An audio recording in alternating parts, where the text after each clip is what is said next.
I don't really know. I mean, as an awake person, when you can't reach out to people, I mean, what are you supposed to do, and how are we supposed to keep our hopes up? I mean, it's so depressing when you think of it. Yeah, it is, because the conditioning on most people, when you see them and they can't look you in the eye or they think you're crazy, it's because the condition has taken perfectly on them. And you're looking at conditioned robots, really. And they'll turn on you too. At the right time, they'll turn on you.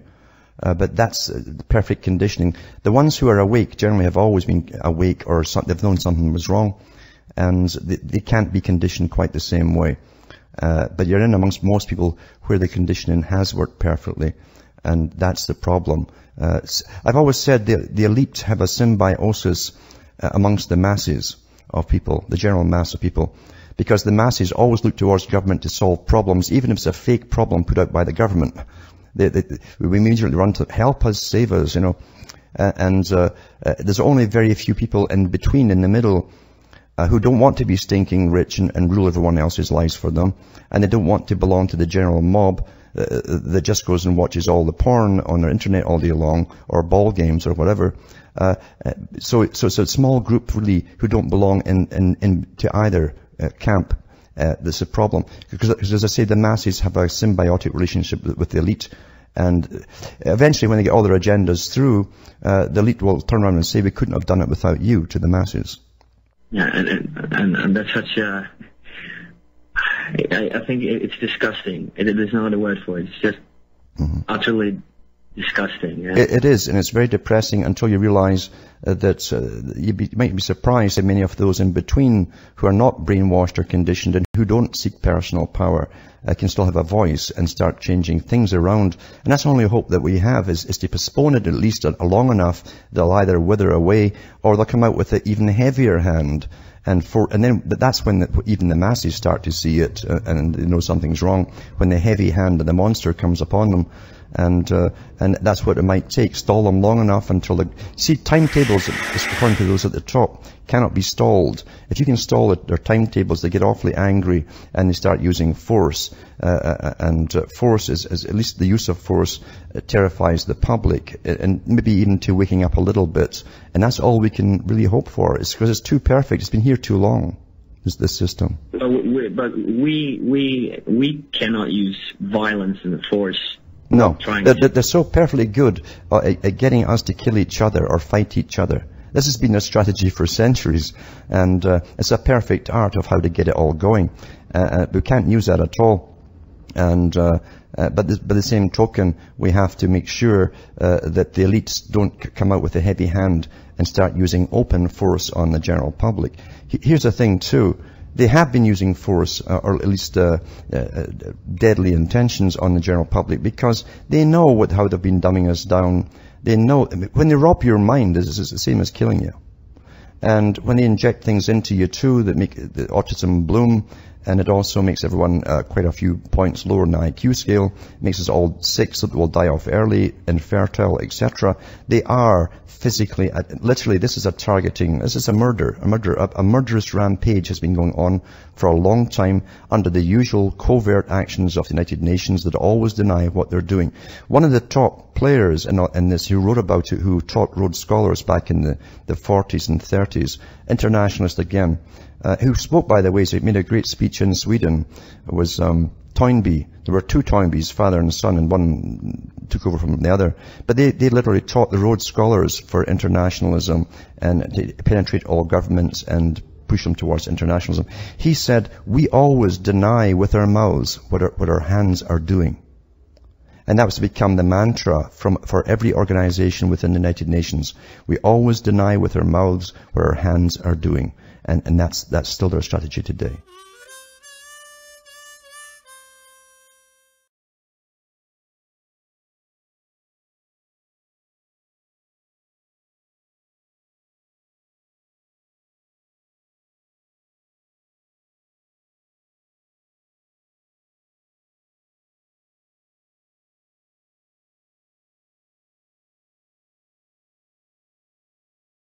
Giving you so much, or even cheap entertainment as I have today, to keep you occupied with nonsense. You don't get news anymore. You don't even get any education anymore. all by design. For those who really do value thinking, keep on doing it. And don't give up, because it's so easy just to give up and join the herd. Basically, that's what they want you to do. Give up, join the herd. They're all chewing the grass there. You just don't give up, because there's a freedom in knowing. Even if you feel helpless to an extent as to what exactly to do about it all, there is a freedom in knowing what's going on. You are a creature with incredible ability of sentience. Don't be ashamed of it. Don't let the enemy turn it against you by making you depressed. Don't let that happen. And you can get through to the occasional person. Not many, doesn't take many, but occasional person in your lifetime.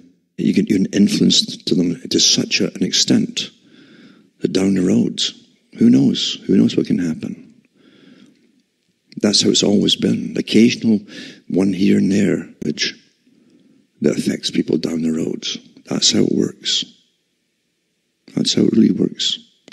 And that's what they really are afraid of. That's why they're monitoring everybody in such incredible real time now, to see what you're thinking or talking about or chatting about and so on. And Russell again talked about that too.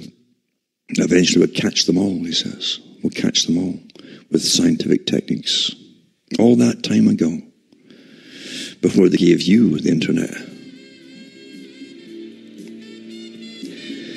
From myself, Alan Watt, from Ontario, Canada, it's good night. May your God or your gods go with you.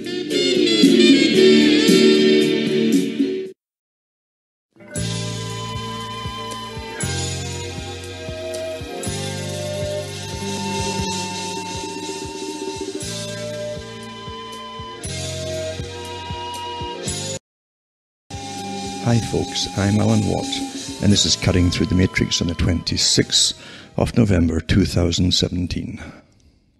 For those who've studied the big system you're born into, and which is all around you, it's everywhere, it is an actual system, minutely choreographed in a sense by those who give us culture and plan economies, and along with economies come the populations and who the age groups, etc., who's going to work in what, and all of that kind of thing. We're well into a completely scientifically run system.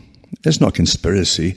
You have governmental departments dealing with the population, the size of population, the age groups, and demographics, all these kind of things to do with running their system.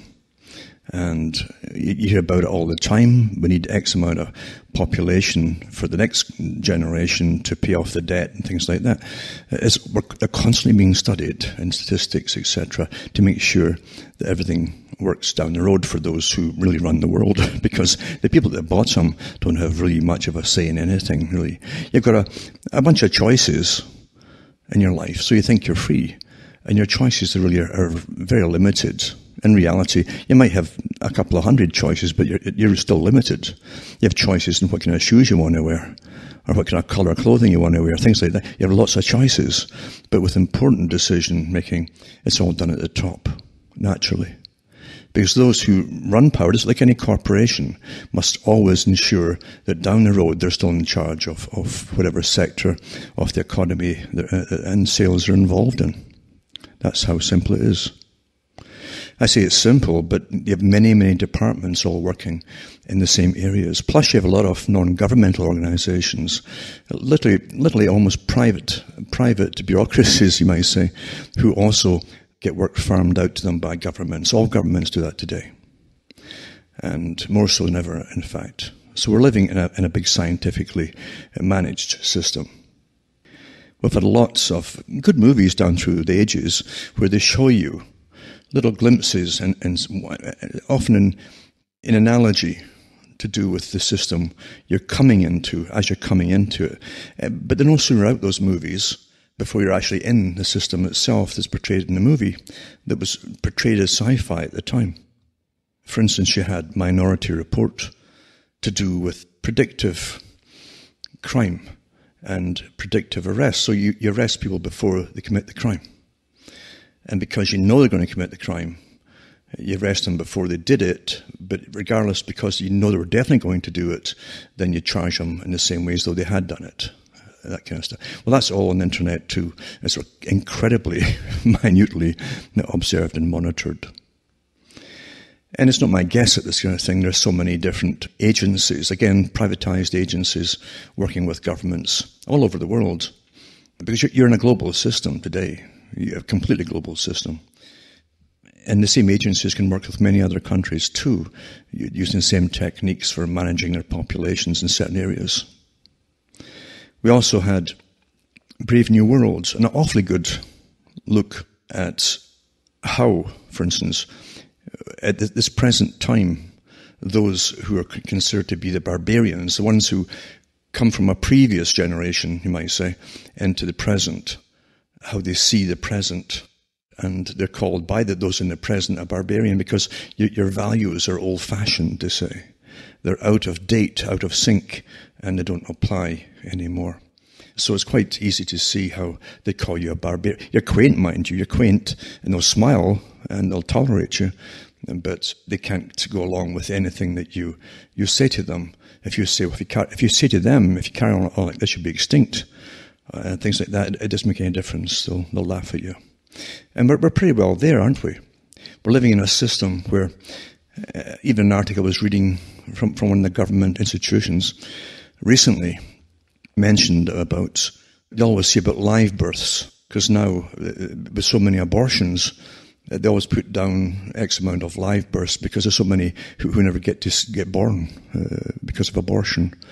So many of them, and who knows, some folks say it's over half, well over half, in many countries are actually aborted. And then they tell you there's not enough people.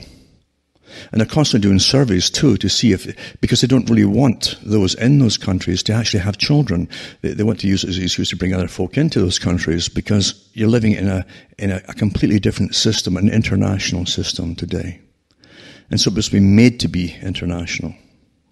So you must eradicate the old populations in a sense, or let them die off at least. This is old stuff. This is stuff that H.G. Wells talked about at the beginning of the 20th century. And he worked for the Fabian Society and a few other societies. And the Fabian Society was just the left-wing organization to manage the working class people under the pretext that they were there to help them. But in reality, it was to bring in the socialized, managed, expertly run society that the so-called right-wing wanted anyway. And then that's how they worked it out to be. And we're in it today. We're in it today where we're so well managed. And most folk don't know that they're even managed. Some countries do, more so. Some countries do. Where they've used them as test beds for experimentation in the social new norms, basically. As I've mentioned in Gerfeck in Scotland, where every child who is born gets a government kind of appointee, guardian type appointed to them, who has access to the homes and everything else, all the children, to make sure that they grow up with the right indoctrination and the right indoctrinated ideas and the right indoctrinated opinions. What a tremendous experiment, eh? More so tremendous that the people actually allow it to happen. Quite some. But don't forget that Scotland's SNP is a complete international socialist run system under the guise of a nation, the Scottish National Party. What a joke. It was always to be international. Always. You can't have them both, can you? But what an experiment. I'll touch on that tonight too. But the main point tonight is just, and it really is a spur-of-the-moment thing for me, is to show how you're living through this amazing, well-planned script. And again, I keep using the same examples. Go into the statements about foundations, for instance. Foundations are set up by an international elite of multi-billionaires, now it's trillionaires actually. And they have massive funding. They're tax-free foundations, and they employ multi-thousands of non-governmental organizations as armies that go out and lobby on their behalf and do many other things too. They also own most of the think tanks across the planet. And they advise governments as to what to do. When I say advise, they tell governments what to do, and the politicians know it. The ones at the very, very top are international. Every other organization is a subcategory of the same one at the top. And I've gone into the history of that many times as well. Again, no conspiracy theories. It's in their own words, in their own records too, what their goals always were.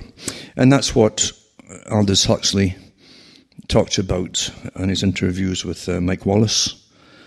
He said that his biggest fear for his class, his own class, and when you say class, he saw himself as part of an intelligentsia, scientific class. His brother, Julian Huxley, had said that at the very top you have the economic giants. Beneath them, you have the scientific class that runs it all beneath them, including the behaviorists and scientists who deal with the minds and the masses. These were the ones who were the specialist class who dealt with that. Then you had teachers and academia, etc., all the way down to the bottom. So many classes, and Aldous Huxley talked about being in the scientific class. And he said that at that time, when in interviews with Mike Wallace, he said overpopulation was their biggest worry at the time. Now, when you go into Julian Huxley and read his writings from the late 1800s onwards, he was obsessed on behalf of his class with the wrong people being born. They were really into genetics. Long before Adolf Hitler came along, they were into genetics and eugenics and the right kind of genes and the wrong kind of genes, and so on and so on and so on. And they really didn't make any differentiation between the peasant class of say, Britain and the peasant class in any other country. That's what's so interesting about it. People at the bottom especially are given a form of nationalism, because it was always good to have the idea of nationhood within you. There's a natural instinct too. You love the country you're on, even the soil you're on. It's almost in your genes. But it's abused, and then they use that against you as they send you off to countless wars. Countless wars. And it thins out the population, and they're quite blatant about it. That's one aspect of it too. And they have less trouble at home, as they say.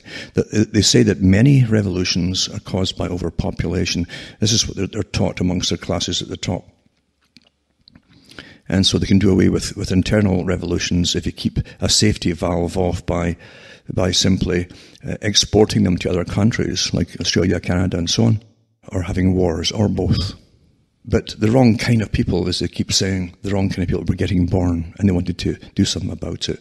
Aldous Huxley said, scientific techniques have been developed which could induce people to accept a system or systems which they ought not, meaning in their better interest, they ought not to accept.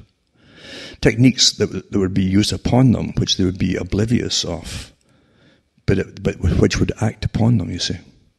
And we have all that today. In his writings, he talked about the radio and so on, different techniques, and indoctrination through school, but you add on to that the television, the greatest weapon of all, actually. And then the computer. And you definitely get, especially when you standardize information across the board, you definitely will have standardized people all getting the same information, all with the same opinions, because it's all given to them scientifically. Until it becomes, their opinions that are given to them are done so well, they don't realize they've been given those opinions, but they will start parroting them without reasoning them through. Well understood way back in the 1930s, 40s, and 50s, and so on. And don't forget that Brave New World by Huxley was written about 1932 and 1933, and he was dead on with the techniques that would be used. Free love, etc., which wasn't new, because long before him, you find H.G. Wells had been promoting that in the late 1800s. There was a free love society run by the same multi-billionaires at the top. They funded it, they asked their families, etc. And that's what I'm going to talk about tonight, because you still have it today. If you even brought this up, these topics up I'm going to touch on tonight, you'll have people who say, well, what's wrong with that? Isn't it better to have a uniform peace across the board than occasional upstart causing trouble? And what it's about is the right to be an individual versus the system or society's right to manage everyone into a uniform, standardized system, a collectivist type mentality and system. And even bringing that up, you'd have very heated debates before you knew it. And lots of people that you'll know will take the opinion that, it's right that people should be made to believe and do and etc. Made for the peace and the good of all. And that's a common theme that comes out.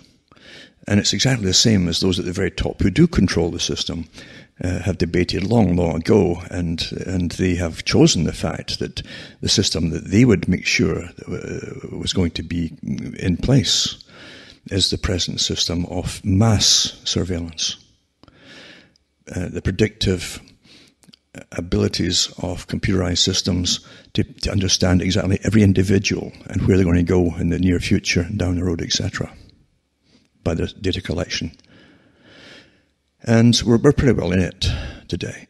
So nothing, as I say, nothing that happens outside some asteroid flying in through that they never saw coming, nothing that happens in your lifetime wasn't planned. Everything is planned that way. And one foundation, or a private corporation can work out 100 years into the future where they want to be. That's how they work it. And I've said they could hire and retire different generations along the way until they achieve their objective. There's nothing difficult about it. If you have a motto, and here's their motto, this is where you're going to be in 150 years' time, and every group that's brought in on board to work there and retire there lives to that motto, they can make it happen. That's how things are done. The average Joe can't imagine that, because we are short-term planners generally. We don't have that ability in our little lives. With limited income and all the rest of it, we don't have that ability to plan to such incredible depth. Our futures is not so easy. In fact, we're subject to the rises and falls of stock markets and crashes and all the rest of the stuff that comes upon us. It's all out of our hands. So to show you how we're into the socialized system, now the elite want socialism to manage the people. Socialism, communism, doesn't matter what you want to call it, it's the same thing. It's a collective society where eventually, step by step, you're brought into a collectivist system. You'll be dished out money by the government, and whether you're working or not, and you got to spend it, or else you can't. It won't be saved up. That was Bertrand Russell. I've gone through that before many times before, where he wrote about that in his books. That was a big plan. Now let's go before he came along. At least in any known sense of the word. We have H.G. Wells. H.G. Wells is quite an amazing character, because he was really out there in the late 1800s, as I say, involved in this free love movement and all the rest of it too. To break the standard mores, meaning the family unit, that was imperative. On behalf of a ruling elite, H.G. Wells was no communist. Even the group that he helped found, along with George Bernard Shaw, the Fabian Society, was no communist society, even though they worked deeply with the communists. They even boasted how close they were with communism, as they had a place at the table in the Soviet Union. That's how they phrased it. But the people who belonged to it in the UK were wealthy people. And the workers of it who wanted to be wealthy, the H.G. Wellses and so on. And I've put up the links before where George Bernard Shaw says, when we are in power, you'll have to come to us to justify why we should allow you to stay alive. They wouldn't have any dead weight. They wouldn't have anybody who was sick, chronically and so on. They'd have to just be eliminated, long before Adolf Hitler came along. Don't forget that. Now, Wells wrote in 1902 about faith and morals and public policy. And he says, under a scientific analysis, the essential facts of life are very clearly shown to be two: birth and death. And the ethical system of these men of the New Republic, he called it the New Republic, they bring in, the ethical system which will dominate the world state will be shaped primarily to favor the procreation of what is fine and efficient and beautiful in humanity. beautiful and strong bodies, clear and powerful minds, and a growing body of knowledge, and to check the procreation of base and servile types, of fear-driven and cowardly souls, of all that is mean and ugly and bestial in the souls, bodies, or habits of men. To do the latter is to do the former. The two things are inseparable. And the method that nature has followed hitherto in the shaping of the world, whereby weakness was prevented from propagating weakness, and cowardice and feebleness were saved from the accomplishment of their desires, the method that has only one alternative, the method that must in some cases still be called in to the help of man, is death. In other words, kill off the feeble, etc., etc. He's talking about. 1902. In the new vision, death is no inexplicable horror. Remember, that's what they also had in Brave New World, where they teach the children that death is wonderful. It's no horror, no pointless terminal terror to the miseries of life. It is the end of all the pain of life, the end of the bitterness of failure, because all the people at the bottom, you'll feel you're a failure, and so on. The merciful obliteration of weak and silly and pointless things. He also talked about the breeding of people and breeding the right kind of people. And you find that Russell talked about all these characters were all in the same clubs, remember. The new ethics will hold life to be a privilege, and there you go, and a responsibility. And the alternative and right conduct between living fully, beautifully, and efficiently will be to die. For a multitude of contemptible and silly creatures, fear-driven and helpless and useless, unhappy or hateful, happy in the midst of squalor, dishonor, feeble, ugly, inefficient, born of unrestrained lusts, and increasing and multiplying through sheer incontinence and stupidity, the men of the new republic will have little pity and less benevolence. To make life convenient for the breeding of such people will seem to them not the most virtuous and amiable thing in the world, as it is held to be now. Because he's talking about the charities that should be held in contempt. But an exceedingly abominable proceeding. Procreation is an unavoidable thing for sane persons of even the most furious passions, and the men of the new republic will hold that the procreation of children who, by the circumstances of their parentage, must be diseased bodily or mentally, do not think it will be difficult for the medical science of the coming time to define such circumstances is absolutely the most loathsome of all conceivable sins. They will hold that a certain portion of the population, a small minority, for example, afflicted with indisputably transmissible diseases, with transmissible mental disorders, with such hideous incurable habits of mind as a craving for intoxication, exists only on sufferance, out of pity and patience, and on the understanding that they do not propagate, and I do not foresee any reason to suppose that they will hesitate to kill when that sufferance is abused. So he's talking about killing off alcoholics and all kinds of people that they didn't agree with. And then he says, the men of the new republic will not be squeamish either in facing or inflicting death, because they will have a fuller sense of possibilities of life than we possess. They will have an ideal that will make killing worth the while. Like Abraham, they will have the faith to kill, and they will have no superstitions about death. They will naturally regard the modest suicide of incurably melancholy or disease or helpless persons as a high and courageous act of duty rather than a crime. And since they will regard, as indeed all men raised above a brutish level do regard, a very long term of imprisonment as infinitely worse than death, as being indeed the death with a living misery added to its natural terror, they will, I conceive, where the whole tenor of a man's actions, and not simply some indecent or impulsive action, seems to prove him unfitting for free life in the world, consider him carefully and condemn him and remove him from being. All such killing will be done with an opiate, for death is too grave a thing to be made painful or dreadful, and used as a deterrent from crime. To kill under the seemly conditions science will afford is a far less offensive thing. The rulers of the future will grudge making good people into jailers, warders, punishment dealers, nurses, attendants on the bad. People who cannot live happily and freely in the world without spoiling the lives of others are better out of it.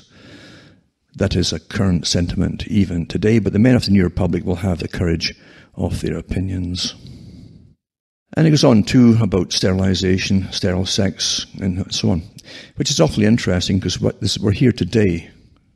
You don't think these things just came and disappeared. They're still here, the same organizations running all. Some of them change their names, some don't. As is the essential aspect of all this wild and windy business of the sexual relations is, after all, births. That's all they cared about, was the birth aspect of it. Upon this plain fact, the people of the emergent New Republic will unhesitatingly go. The preeminent value of sexual questions in morality lies in the fact that the lives of which we will constitute the future are involved. If they are not involved, if we can disassociate this relationship from this issue, then sexual questions become of no more importance than the morality of one's deportment at chess or the general morality of outdoor games. Indeed, when the question of sexual relationships would be entirely on all fours with, and probably very analogous to the question of golf, in each question it would be for the medical man and the psychologist to decide how far the thing was wholesome and permissible, and how far it was an aggressive bad habit and an absorbing waste of time and energy. In other words, specialists will decide what's right and wrong. An able-bodied man continually addicted to lovemaking that had no result in offspring would be just as silly and morally objectionable as an able-bodied man who devoted his chief energies to hitting little balls all over golf links. But no more. Both would probably be wasting the lives of other human beings. The golfer must employ his caddy. It's entirely the matter of births and of further consideration to be presently discussed that makes this analogy untrue. It does not, however, make it so untrue as to do away with the probability that in many cases the emergent men of the new time will consider sterile gratification, that's sex without offspring, sterile gratification, a moral and legitimate thing. And it is today. Naturally, now it's been made a recreational thing. St. Paul tells us that it is better to marry than to burn, but to beget children on that account will appear, I imagine, to these coming men as an absolutely loathsome proceeding.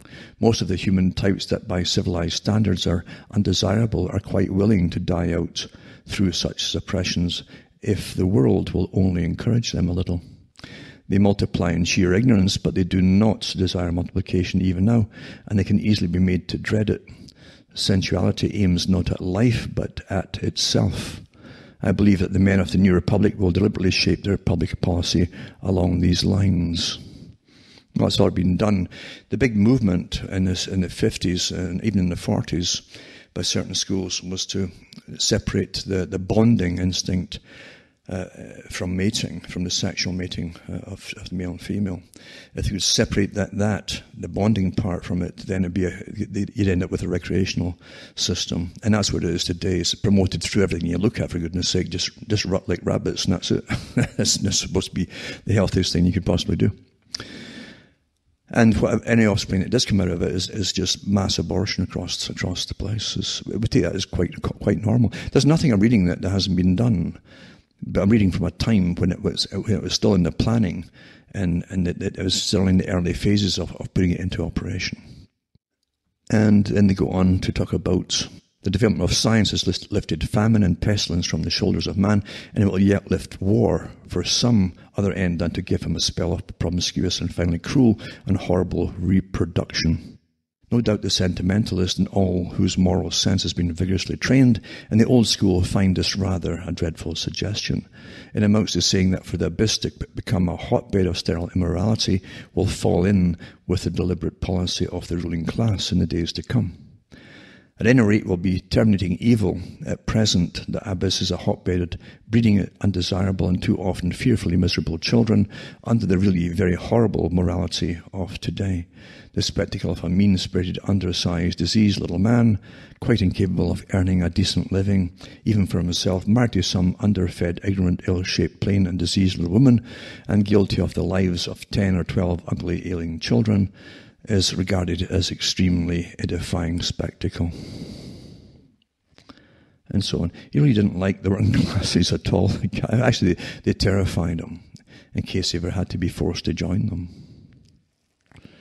But this is what they put forward, remember, on behalf of the working class to get them on board with their own demise. You see how cleverly it's all done? He talks about the inferior races, and he says, how will it be to treat the inferior races? Certainly not as races at all. It will aim to establish, and it will at least, though probably only after a second century has passed, establish a world state with a common language and common rule. All over the world, its roads, its standards, its laws, and its apparatus of control will run. It will, I have said, make the multiplication of those who fall behind a certain standard of social efficiency unpleasant and difficult, and it will have cast aside any coddling laws to save adult men from themselves. It will tolerate no dark corners where the people of the abyss may fester, no vast diffused slums of peasants, proprietors, no stagnant plague preserves, and for the rest those swarms of black and brown and dirty white and yellow people who do not come into the new needs of efficiency. Well, the world is a world, not a charitable institution, and I take it they will have to go. The whole tenor and meaning of the world as I see it is that they have to go so far as they fail to develop sane, vigorous and distinctive personalities for the great world of the future. It is their portion to die out and disappear. Now remember too, he also wrote about the future. This is part of the future, but not the same book. And in other books, he talks about, he talks about too, they would use sea power again to waste your tax money to provide electricity, and which is happening against more stories in the paper this week, you can find about that. And also, they would use more and more solar power and windmills and so on to create this. This is 100 odd years ago, just to show you're following the big plan. Interestingly too, he talks about the creation of a world government before the League of Nations was up and running, because he was part of the group as a propagandist for the group who was behind it all. And he talked about the ability for bureaucrats in one nation to bypass their own elected governments and go straight to their brothers in another governmental country in a system and talk with them, get things done, just bypass the politics altogether. That was the whole point of it. Still is with the United Nations. Now, and can you imagine too who it would be if the UN had got all the things it wanted to go, get done, and they would have, we'd be living in this, what I just read here right now. In fact, many people are so jaded with politics that they see what's wrong with that, at least to get things done. But and it's so easy to fall in that trap, isn't it? You stop and wait a minute and think, wait a minute. And in that case, there's no representation for the public at all, even though what we have at the moment is a kind of a bit of a sham. At least it's something. But you won't even have the sham eventually. You'll just have a faceless bureaucrats and 1,000 million forms they fill in to get anything answered, and even you'll never get any answer. That's the alternative. But that's what the big boys at the top want. They've always wanted that, where experts, they'll rule the world on behalf of the financial elite, and we're pretty well there actually, especially when they bring forth the supposed, we're told, the great philanthropists, and they're not even inventors. They simply own the new formats of cars and things that have to get pushed ahead, and they're businessmen and investors who get governments to back them dollar for dollar, or actually more, on their investments, so they can't fail. This is the new form of ruling the world. We don't vote them in. We don't vote in to use the equipment that's produced by their factories, but their government's rubber stamping it. Can you imagine the power when you can get the government to rubber stamp that every citizen must use your particular, whatever it happens to be? That's quite the power, isn't it? And folk don't even seem to notice that. But it's not new. It's the same thing with vaccines and various other things too. And in fact, the pharmacology would love to have the government mandate we all take pills. Eventually that will come with SOMA. And it's coming anyway initially with medical marijuana. Because now it's a time to keep folk tranquil as to go through the massive changes into the next part of the new system. Now, I've touched on before the system of social approval and disapproval. I've been given lots of talks in the past about these techniques dreamed up by the social engineers and behaviorism, and neuroscience, of course, is all on board with it. Everybody's on board with it to do with managing your mind. But behaviorism is a big technique now of managing all citizens without their even knowing that they're being manipulated. Everyone wants to get along with everyone else. We all have that image of ourselves. We want to be liked by other people. It's really drummed into today in school, social approval and disapproval, groupthink, going along with the group. Don't be the oddball that's got a different opinion. Today is taboo in this day and age. And it continues. This training continues throughout your life. We've had the recent admissions by social media of censoring people who have different or taboo topics or opinions or whatever, anything that's politically incorrect at the moment. And they tell you quite openly what is correct and what's politically incorrect, and what they want, what they don't want. So you're left to be blackmailed actually to go along with the system to be accepted. Well, in some countries, and I've given talks even years ago about China being set up as the model state by the United Nations that we're all supposed to follow. Now, China has a vastly different culture than other cultures, and it's a collectivist type culture, more so than Western civilizations, who are more independent, more individualistic in how we get along and how we live our lives. But we're not going to be allowed that. If anything, you'll be eradicated if you don't go along with this, because the big global agenda is for collectivism, in a sense. Until we're almost clones of each other, with all the same opinions. We all want to be good.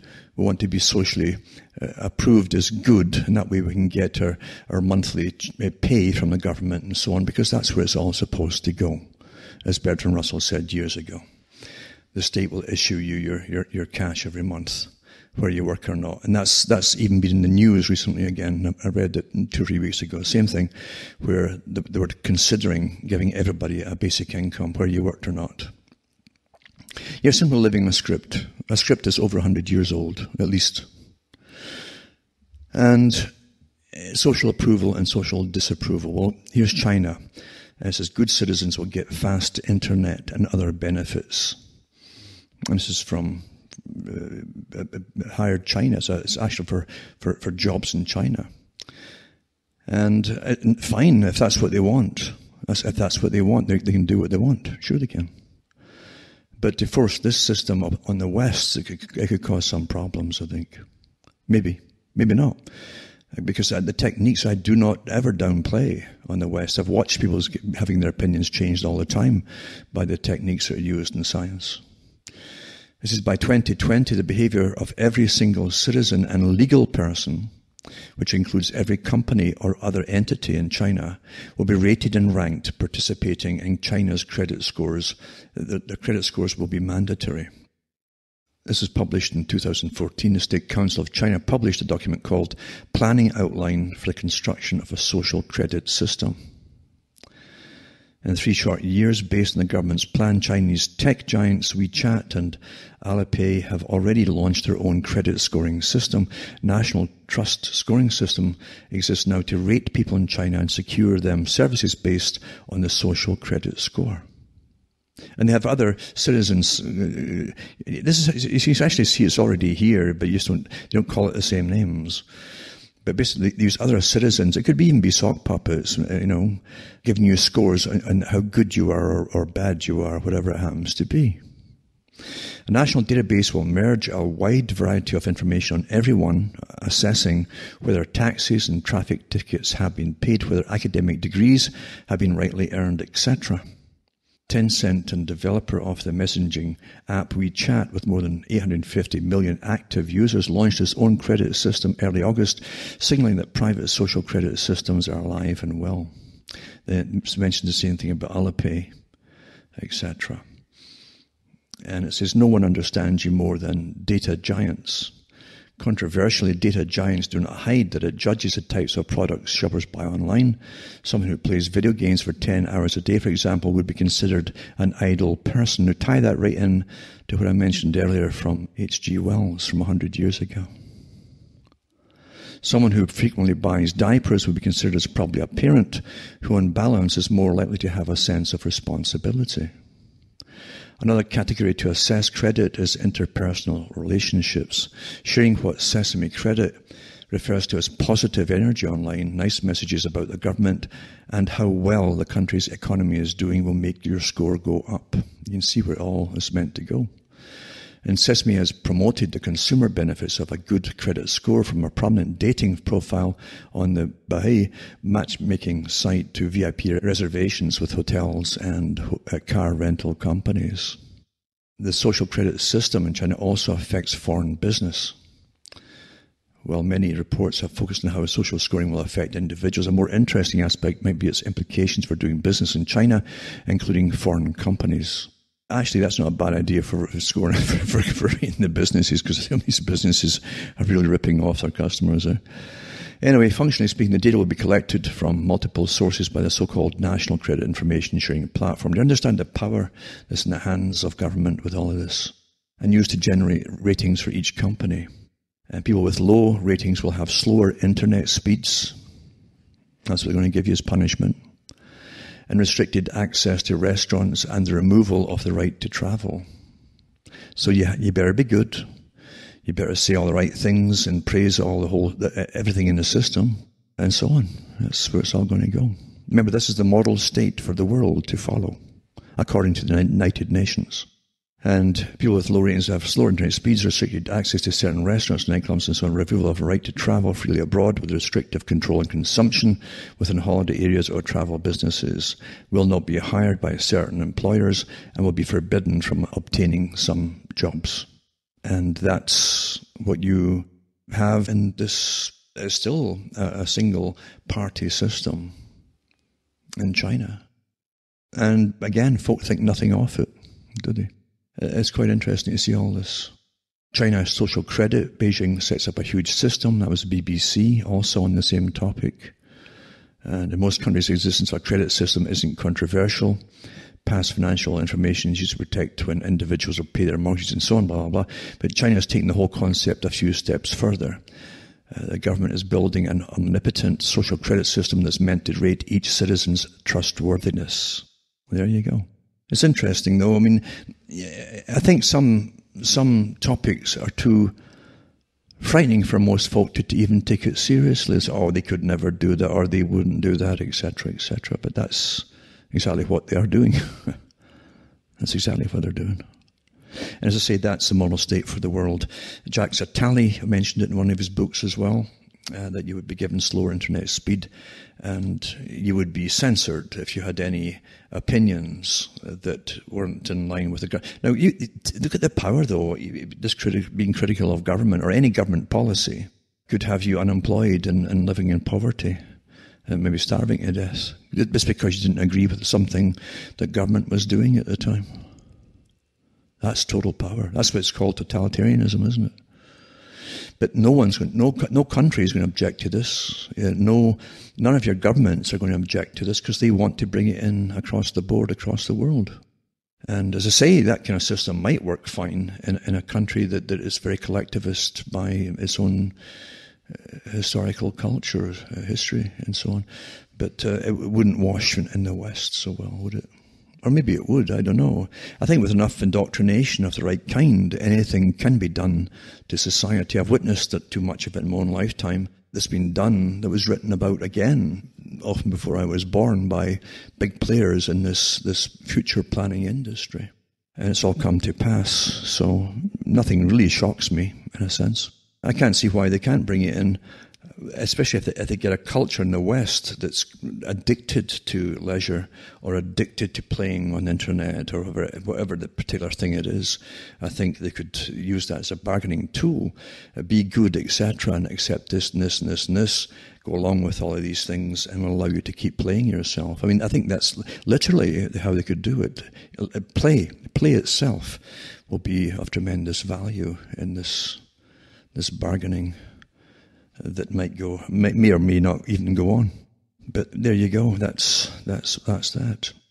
And once taboo socialism, communism, finds comrades amongst US millennials, all falls into place if you're wondering why it's all happening now.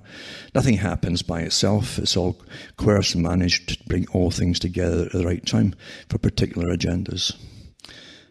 And it says Lee Carter, who this week won a seat in the Virginia House of Delegates, is part of a growing cadre of young politicians pledging their allegiance to the Democratic Socialists of America. And they're quite blatant about it with their little hammers and sickles and all the rest of it too. What they mean by this is quite.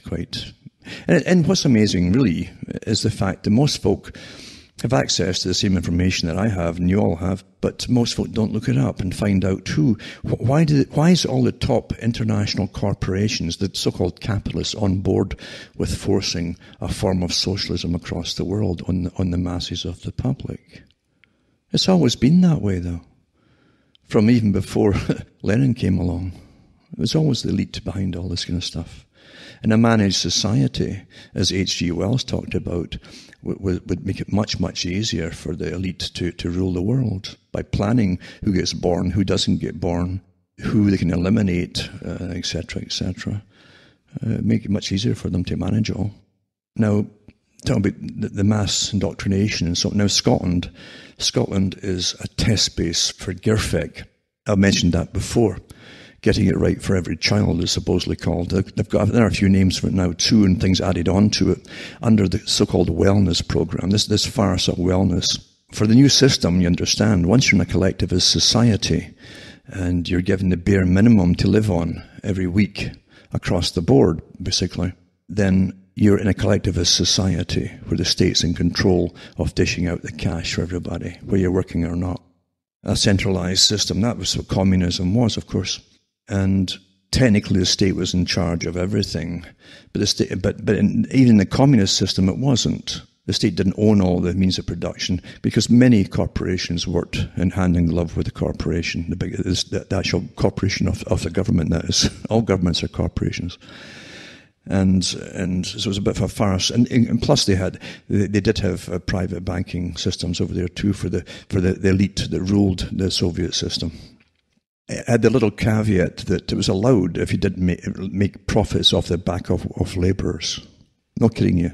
Like imagine how lawyers would run rings around that, and they certainly did. But anyway, Scotland is a test bed for all of this stuff.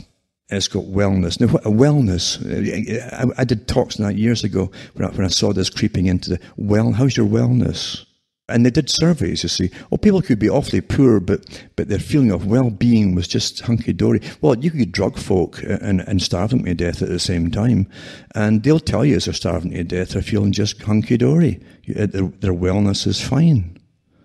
And I'm not just joking about this. You think about they're going to bring in a lot of different drugs now, legalize a lot of different drugs, make it cheap, to bring you through this big phase of the big change into the system, the new system.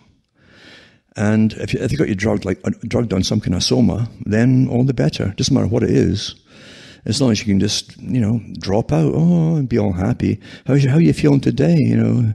Well, I have no job, but they gave me this £0.5 of so-and-so, and it's give me quite the buzz here. I feel pretty well. Well, that's where they're going with all this stuff. I'm not kidding you. H.G. Wells talked about all the useless eaters, like Bertrand Russell did the same thing, same organizations. Yeah. Be humane, kill them off humanely.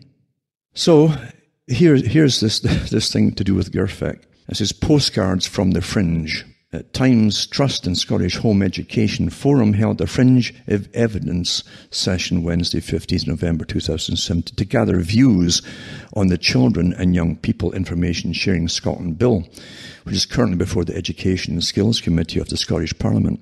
We heard evidence from those with first-hand experience of GIRFEC, that's getting it right for every child.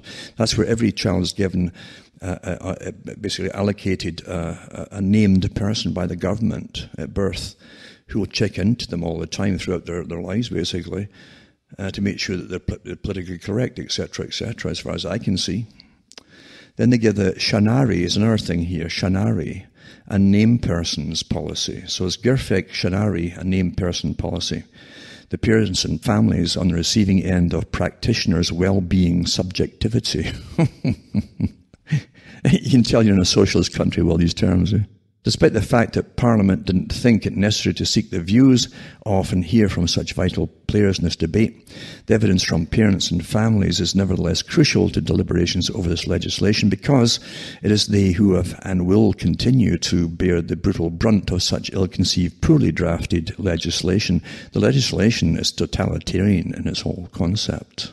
What we heard further highlighted the appalling experiences of families under this much-hated scheme, with families making it clear they do not want this legislation in any form. They want it scrapped in totality. Parents and families were keen to start a petition calling for a public inquiry on the whole debacle, and if Parliament will not do this, families want an independent citizens' inquiry in order to get at the truth. Parents and families do not only want the named person scheme scrapped, they raise questions over the viability of continuing with GIRFEC. As one parent stated, data is the spine of GIRFEC. It's not about data collection, but everybody in the family. I mean, completely intimate, ongoing throughout their entire life.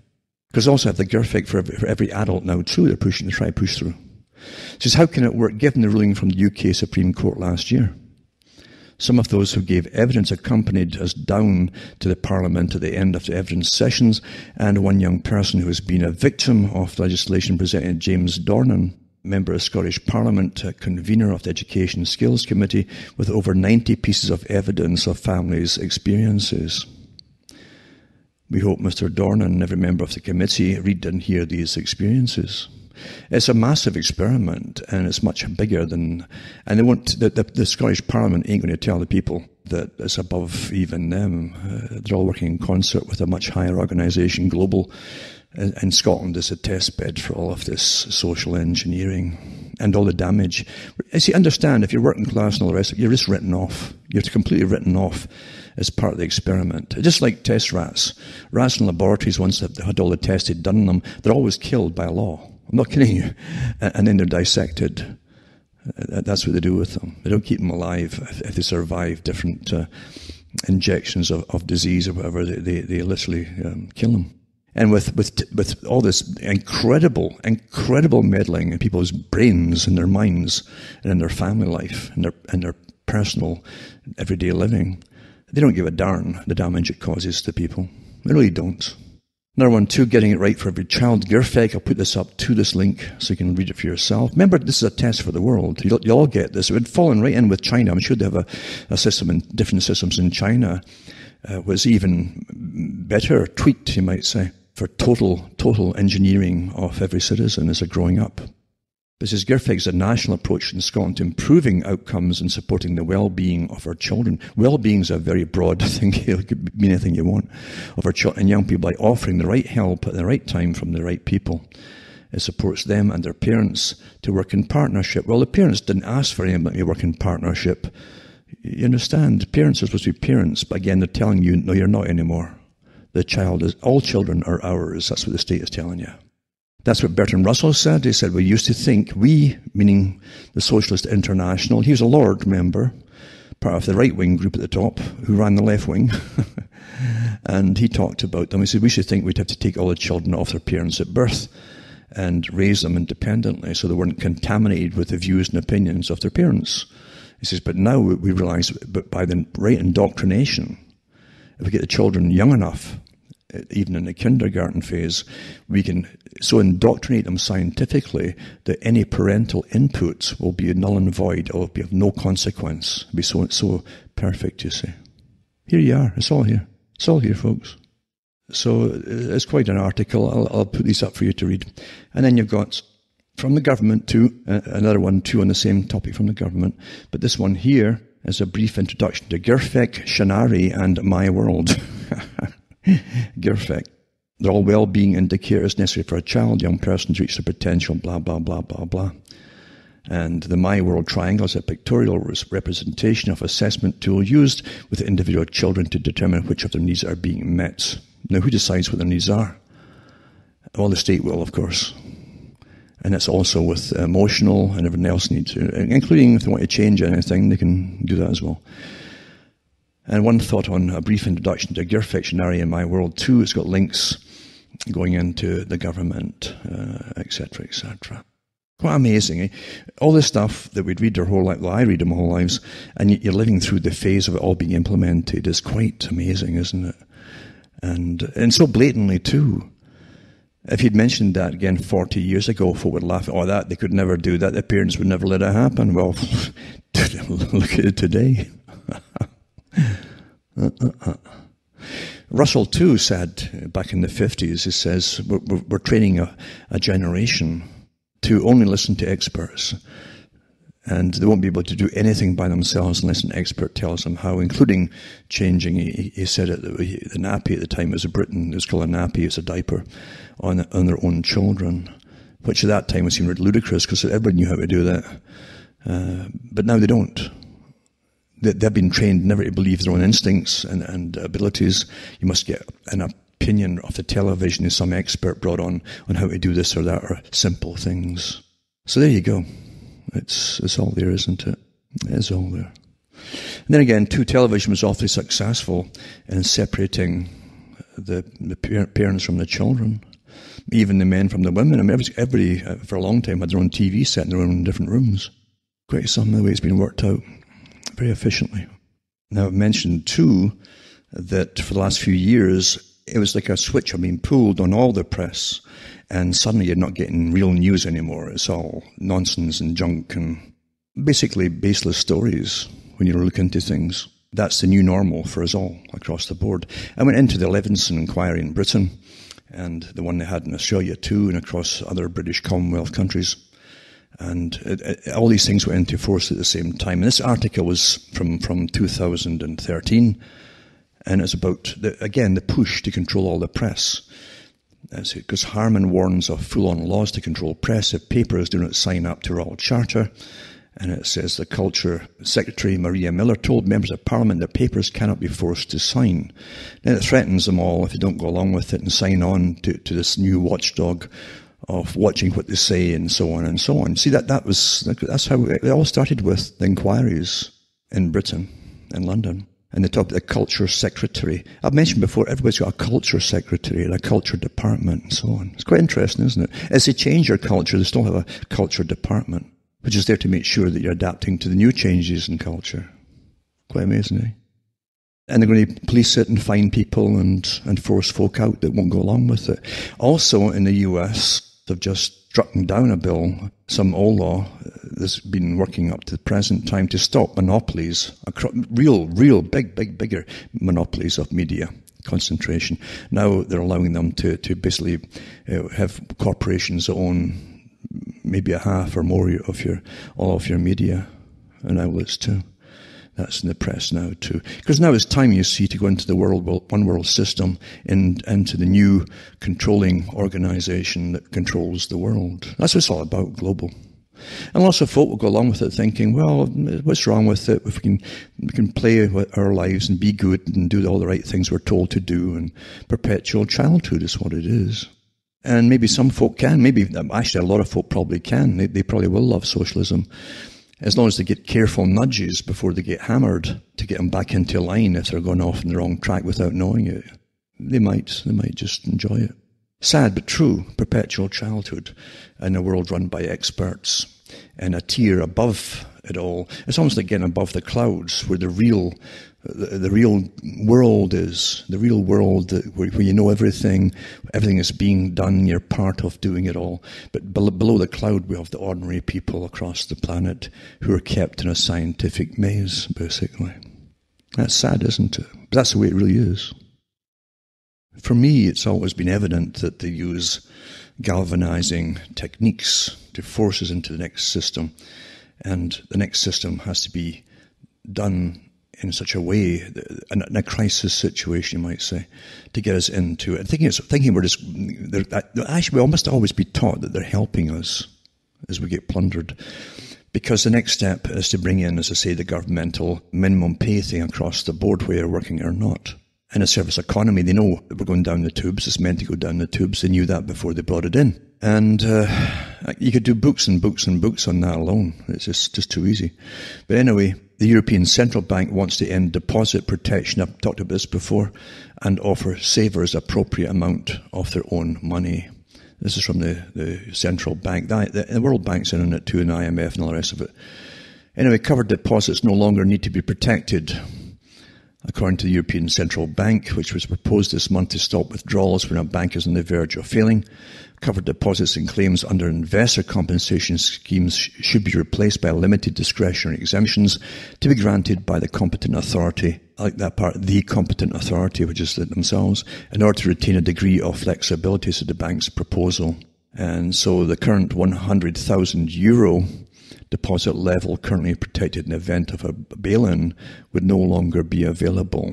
So a bail-in, remember, is when a bailout is when the government uses your tax money to bail them out. A bail-in is when they grab your savings. But supposedly you were insured up to €100,000. And so during a transitional period, depositors should have access to an appropriate amount of their covered deposits to cover the cost of living, as if there's a crash, within 5 working days of a request. So you have to put a request in to get money out if their bank crashes. That means depositors will have to wait 5 days for a competent authority, quotation marks, to decide what is an appropriate amount of their own money, your money, that they might give to you. So you can buy food, pay bills, and so on. This is happening now, folks, for those who haven't quite got it. That this is mainstream stuff too. It's not conspiracy nonsense. And it makes sense to me. That's where they'd want to go to bring in the new crisis system. It would have to be done in a form of crisis. And we're producing nothing. We're a service economy, and we can only paddle for so long. But I'll put these links up for those who care to paddle through it. Don't let it get you down, by the way, because let's be honest, I think we've always been run by crisis.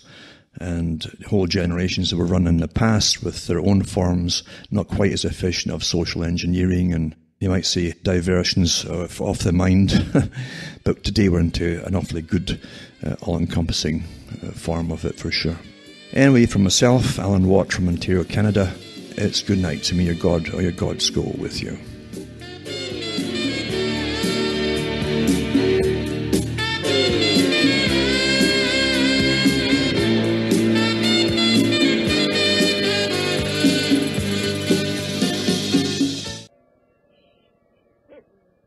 You're listening to the Hour of the Time. I'm William Cooper. Ladies and gentlemen, yesterday I didn't get finished with what we were doing here, and I was reading to you from an article, and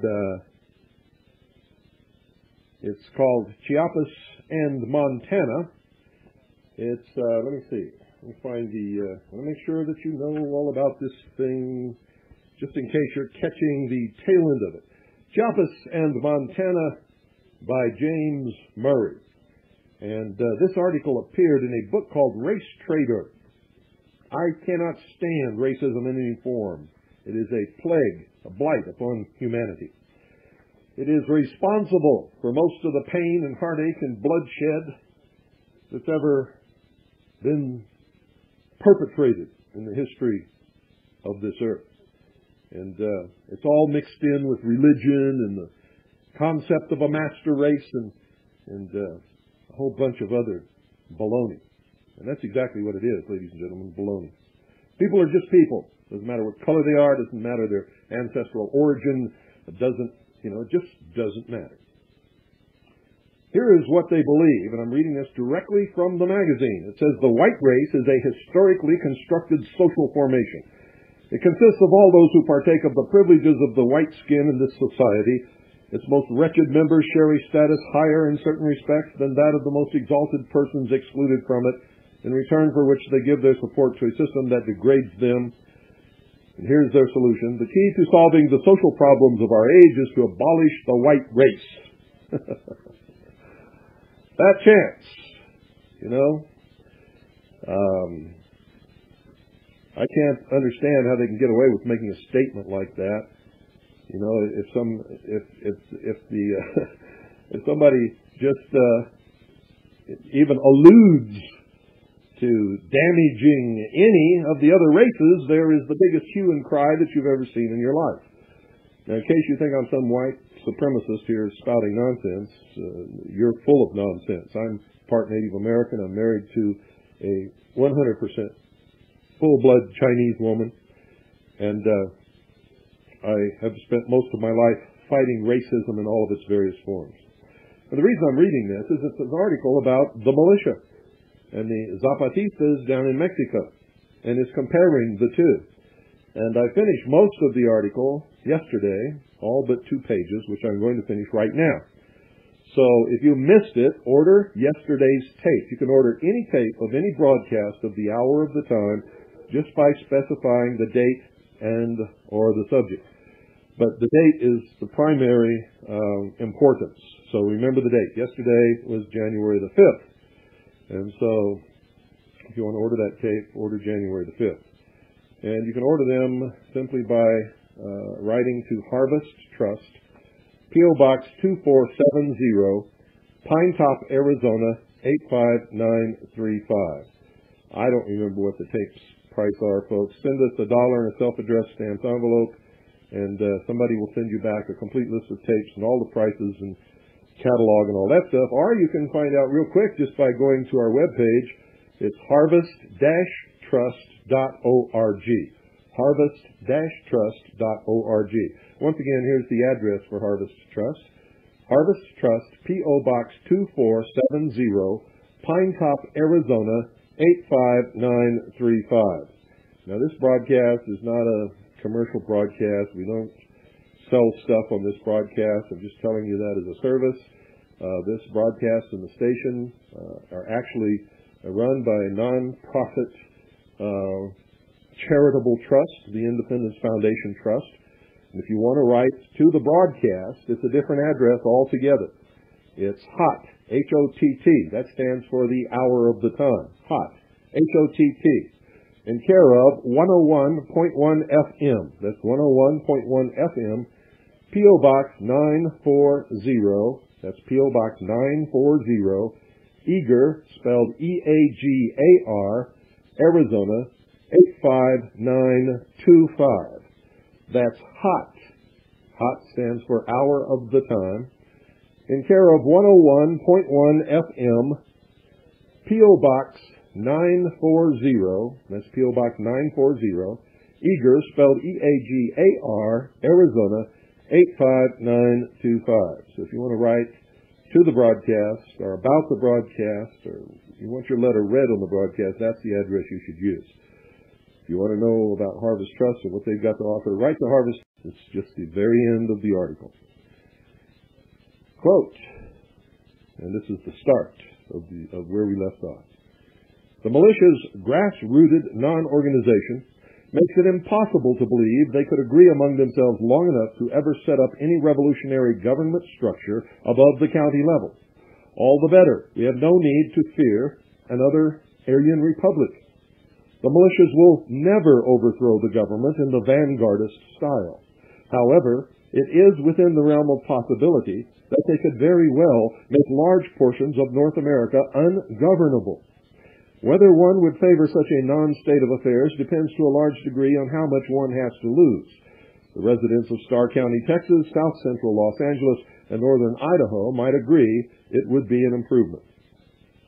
The tactics of the United States and Mexican governments toward their homegrown rebels have been identical. The United States Justice Department has used a strategy to combat the militias, which it employed to great success in the crises of 1968 to 1972. The aim is to get the leadership of the movement under federal indictment regardless of guilt. This tactic attempts to freeze the leadership and forces the movement to expend resources and slow down its operations. As of January 1997, there were 36 cases pending in the United States against supposed militia groups for a variety of plots. Many, if not most of these cases, are the result of FBI sting operations and represent little more than the feds taking out the easy marks, the gullible, the insane, the idiotic, in the so-called militia milieu. The Mexican government has attempted the same maneuvers, albeit at a much lower level of sophistication. They have also attempted the charade of official negotiations with the Zapatistas, negotiations which seem to be perpetually on again, off again. These negotiations are intended to re-engage the EZLN into the official democratic process and isolate them from their popular support among moderate statists.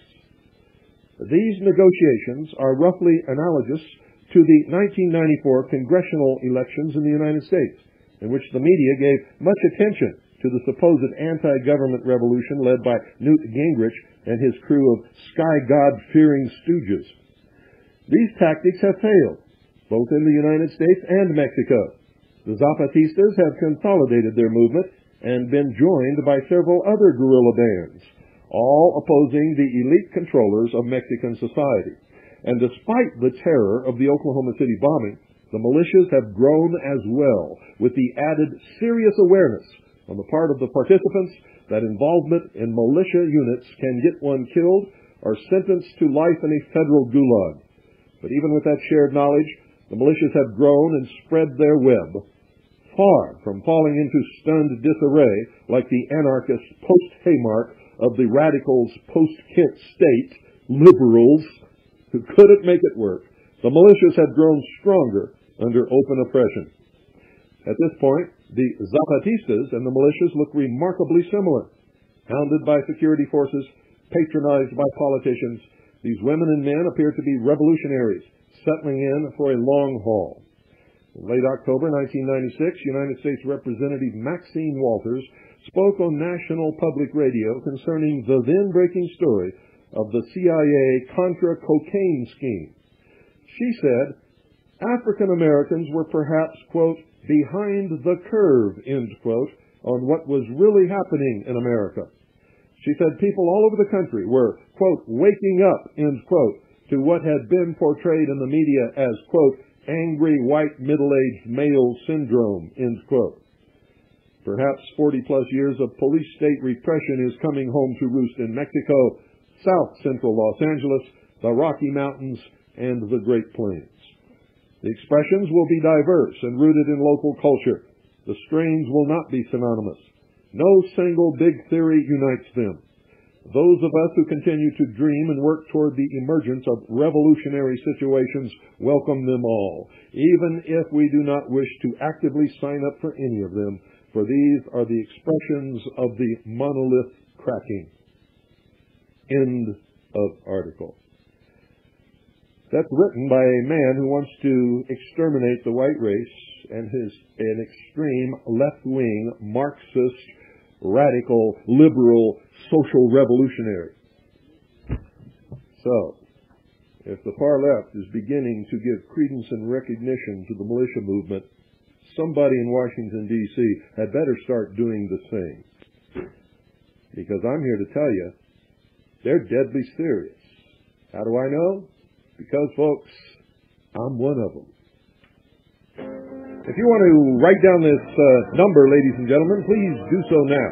Because I'm going to open the phones as soon as this number's over. And all I want to know is the reception better at this earlier time on shortwave than it was at the later time?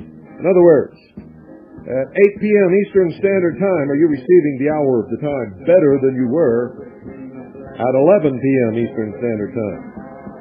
It's really important to me to find that out because I'm trying to put the show in the broadcast, I should say, in the slot that allows the listeners to hear it the best. No problem in South America, Australia, all through the Caribbean islands, portions of South America, and even some places in Europe, I understand, receiving the broadcast loud and clear. And I've heard that within the next couple of weeks, the new antenna is going to be operating at full strength, and so that should change things dramatically. The number's 520-333-4578. 520-333-4578. And all I want to know, folks, is if you can hear the broadcast, and is it better, just give me a reception report, if you will. If not, I got plenty of things here to talk about. Reports from those of you listening. For those of you who have been paying attention, we're in the middle of World War III, and the stakes are pretty high. I need reception reports from those of you listening on shortwave. If there's anybody listening on shortwave, there usually is, even if they can't hear for some reason. The number is 520333. That wasn't supposed to happen. Evidently, I pushed the wrong button. The number is 333-4578. That's 520-333-4578. Need a reception report. I need to know how well you're receiving the hour of the tongue. And if you're not, I need to know that. But if you're not even going to know that I'm asking this, and you're not going to know the phone number. So that's sort of a moot thing, isn't it? How many of you are paying attention to the financial situation around the world? I know not many are. Most of you just go about your daily business as if nothing is happening. How many of you have been watching the swings in the stock market? I mean, even if you watch the news or communist news networks, you can't help but at least see some of those things. We'll get to that in just a minute. Good evening. You're on the air. Good evening, Bill Cooper. This is John Paget in Miami. I'm about less than a minute here. I'm picking you up loud and clear on 99.55 here in Miami, Florida, at this time, 8 o'clock, and at the later time, Eastern Standard Time. We're not on at the later time. Okay, well, I've been hearing you 2 times at night, Monday through Friday night now. But Two times? Loud and clear at 8 o'clock Eastern Standard Time. Okay. When did you didn't hear us at 8 o'clock last week, did you? Yes, sir, I did. They've been doing us 2 times every day? Yes, sir, it was. I think once at 11 o'clock at night as well. Yeah, that's the time we were supposed to be at. Huh. At 8 o'clock. Sir, I'm calling from a calling card, but I am picking you up loud and clear. I didn't have much time left here. Okay, I'm sorry. That's okay. I hope to keep hearing you again and again. Thank you very much. Yes, sir. Have a good night. You too. Well, Miami, Florida, picking us up loud and clear. That's unusual because the station is in Miami, Florida, and it's very difficult to hear shortwave if you're close to the station. So that's good. Good evening. You're on the air. Hello? Yes, you got Dusty from Minnesota? Yes, Dusty. Yeah, I'm picking you up. You are somewhat better than the later time. Good. Are you hearing the broadcast okay? Yeah, it's very tough to see that they're, from what I understand, they're kind of pointed towards the South America. Yes, it is, but within a week or two, it's going to swing and point directly toward Matamoros, Mexico, and we can also swing it and point it directly at Toronto. So, and it's going to be a full strength 50,000 watts, and that's going to improve things dramatically. Okay. But we want the rest of the world to hear this broadcast. This is an international, worldwide broadcast. Right. The reason being is that if we go down the tubes, it means enslavement for the whole human race, not just the people in the United States of America. Right. But I just wanted to tell you that you are better than your second. I believe it's a repeat broadcast. No, we shouldn't even be on at 11 o'clock now. If they're doing that, they're giving us a freebie. Yeah, it's a repeat. It's okay with me. All right, I'll let you go. Okay, thanks. Thank you, Dusty, for your report. Yeah, gosh, Wisconsin and Miami, that's good. Anybody else out there listening? I'd appreciate a report from somewhere up around the Northeast, the Northwest, somewhere in the Great Plains. And if we can just get those 3 reports, we won't need to do this anymore. Good evening. You're on the air. Yeah, hello, Mr. Cooper? Yes, sir. Yeah, this is Pete from Miami. I work for WRMI, and I'm at home right now listening to your show, and I'm picking you up really good. Great. Yeah. Are they really playing our broadcast twice? Yeah. We're playing you at 8, and then we play again at 11. Well, that's wonderful. Yeah. Good. Okay. Tell Jeff I said thanks. I will. Okay. Pico says hi, too. Thank you. All right. Bye. Hey, that's nice, folks. We're paying for 1 broadcast and getting 2. That's really good. Thank you, WRMI. That's, I guess we have some allies there. And, well, we should if they believe in freedom, as we do, for all people of all religions and all ancestral points of origin. And if the whole world doesn't learn that real quick, it's going to disintegrate back into the Dark Ages. Just seems to be an unwritten law. Okay, back to the market. For those of you who have been just tuning in to the communist news networks, you can't help hearing the stock market report every once in a while. And I'm sure that some of you tune it out because maybe you don't have investments, but you'd better listen to it, because what's happening in the stock market in this country and around the world is going to have a great effect upon you sometime in the very near future. Whether you are aware of it or not, the economies of the Asian nations are disintegrated. Well, I was going to say disintegrating, and I said disintegrated. That's sort of a slip, but it's true. They have disintegrated. They are in the process of complete and total collapse. Now, the Japanese are trying very hard to maintain some sort of order and stability, and I have to give them credit for lasting this long, but they're also going down the tubes. And when you see, keep an eye on the Nikkei exchange in Japan, when you see it go below 14,000, you had better take that as a drastic warning, because when it hits 13,000, and it will, the markets in this country will collapse. They will go down the tubes. Now, there's not going to be a depression, ladies and gentlemen, like the Great Depression of the 20s and 30s. It's not going to happen, because they have a better control of the economy than they did then, and it's all paper. Paper can be manipulated. It's either paper, or it's electronic, or it's just a bookkeeping entry. That stuff can be manipulated. So when things start getting tough, what they'll do is just print more money, or create more credit, or just create more bookkeeping entries. Now, in case you don't understand what that means, if you look at the German Weimar Republic right after World War I, and look at the tremendous inflation that occurred there, that's what's going to happen. Because that is the result of printing more money, making credit more readily available, and then creating more bookkeeping entries. So that's what created the rapid inflation in the 70s. Remember, in the 70s and then again in the early 80s, when all of a sudden there was just all this money available everywhere and prices started going up, and they blamed it on the oil shortage. Well, folks, history has proven there was no oil shortage, and those of us who understand how economies work knew that that was a scam when they told us that, because a shortage of a commodity does not create inflation. No, folks, it can't. It is absolutely impossible. A shortage of commodity just creates the shortage of that commodity, and the price fluctuates according to supply and demand of that commodity. And it may affect some things that are used in the manufacture of that commodity. But if you'll remember correctly, homes went from $25,000 to $45,000, literally overnight. Had nothing to do with the price of oil. Automobiles, everything. And the truth is, there was no oil shortage. Well, how did that happen?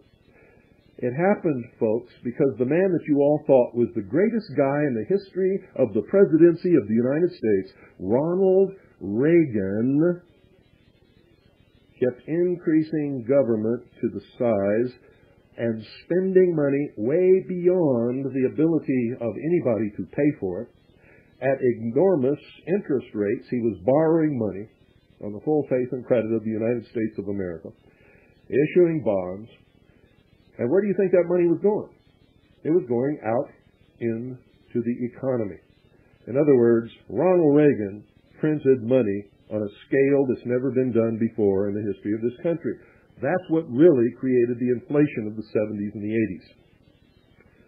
Don't believe it? Well, go back and look at it for yourself with open eyes. Get rid of all your prejudices and all of that kind of stuff. Why did everybody love Ronald Reagan? Well, it wasn't because of the jokes he told on television or during his press conferences, ladies and gentlemen, although that sort of helped. You know, you can't help but kind of like the funny guy, right? Everybody liked Ronald Reagan because he pumped money into the economy, and money was available for anybody that wanted it. It's the greed factor. It had nothing to do with Ronald Reagan or his personality or his presidency or anything else. It had to do with the fact that when Ronald Reagan was president, you could get all the money you wanted really easily from any place that you wanted it. But that's the truth. Now you're all paying for it. Now you're all paying for it, and you're still praising Ronald Reagan. Ronald Reagan spent more money during his presidency than the combined total spending of every single president this nation has ever had in its entire history.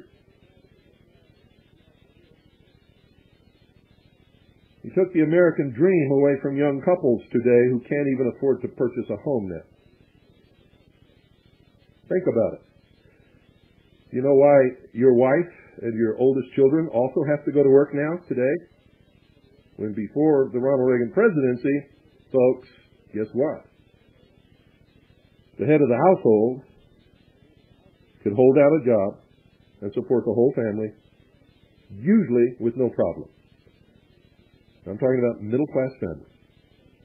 Lower middle class, medium middle class, and upper middle-class families had it made in this country until Ronald Reagan came along, and poor people and young people just starting out had the promise of the opportunity that they too could have it made, but not anymore. And pretty soon, nobody's going to have it made because they're going to pull the rug right out from under you.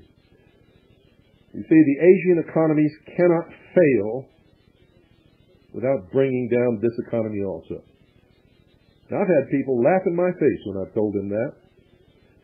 Yet they go to Walmart and they can be there all day long, and they're lucky if they can find 3 items in the whole store that was made in the United States of America.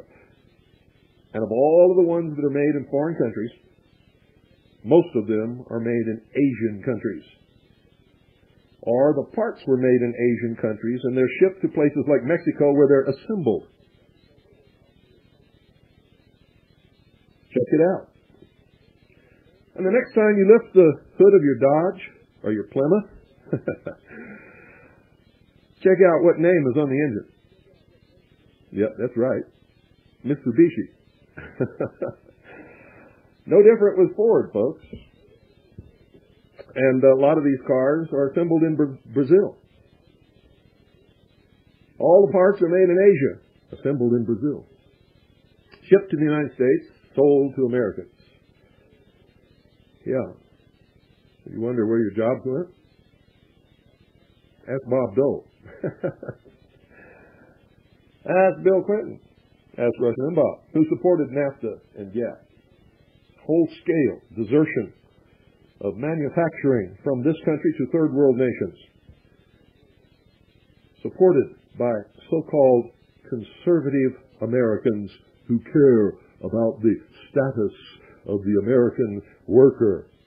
Everybody knows, but most people are too intimidated, too afraid to speak up or to do anything, except those of us who some of you claim don't know any better. Well, we do, folks. You see, we subscribe to the principles and ideals which made this nation the greatest nation in the history of the entire world. Thomas Jefferson said, "The tree of liberty must be from time to time fertilized with the blood of patriots and tyrants." That's correct. When Benjamin Franklin came out of Constitutional Hall, after they had completed the signing of the document known as the Constitution for the United States of America, he was asked, "Ben, what have ye wrought?" Well, old Ben looked at him with a jaundiced eye and said, "A republic, if you can keep it." Seems today that there are only a few of us who really want to keep it. The rest of you are rushing blindly into the darkness.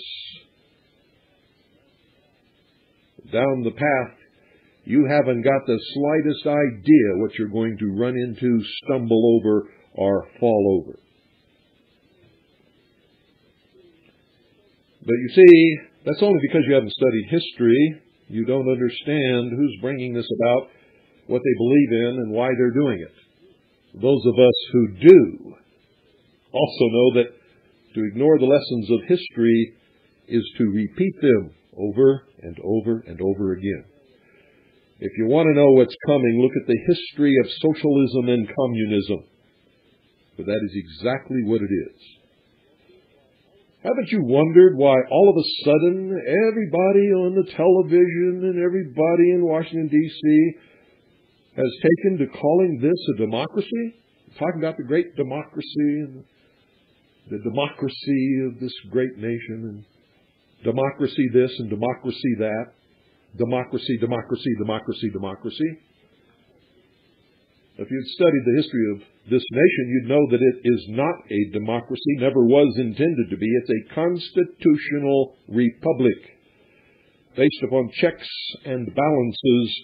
And the only place where there was supposed to be any democracy whatsoever was in the election of the House of Representatives.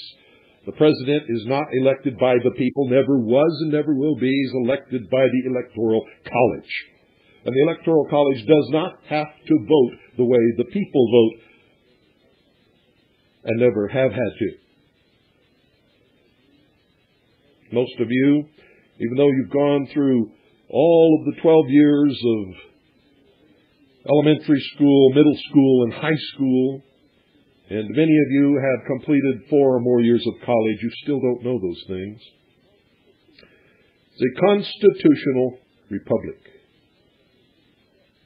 One of the major steps towards the destruction of the sovereignty of the states and the garnering of more, and I mean much more power by the federal government, which was never intended by the Founding Fathers, was taking away the right of the state legislatures to appoint the senators of the states to the United States Senate and causing them to be elected by the populace.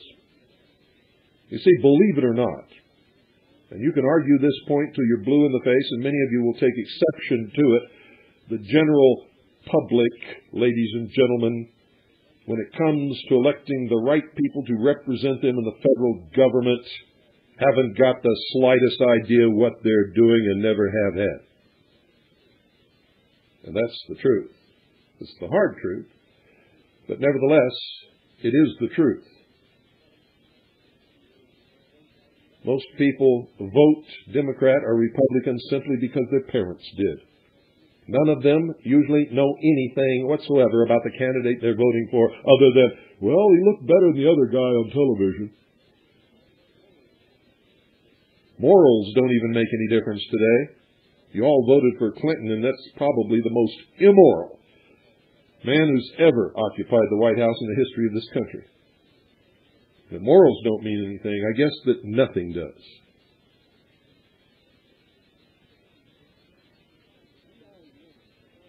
V.I. Lenin, the founder of the Soviet Union, a communist, a Marxist, said, and I quote, "Democracy is indispensable to socialism," end quote.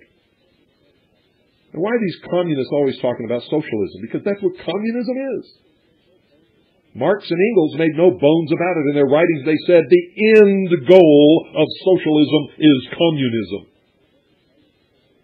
And we're rushing right into socialism head over heels right now, ladies and gentlemen. If you believe that the fall of the Soviet Union was legitimate, and if you believe that communism is dead, read Alexander Golitsyn's books. Read them. He warned us many, many years ago when nobody was listening. James Jesus Angleton, the big high muckety-muck guardian of the secrets of the Central Intelligence Agency, told everybody that Alexander Golitsyn was lying when he told us the strategy of the communist world was to create a supposed death of communism, a breakup of the Soviet Union, which would then disarm the West, which would destroy the United States from within and create a socialist one-world government.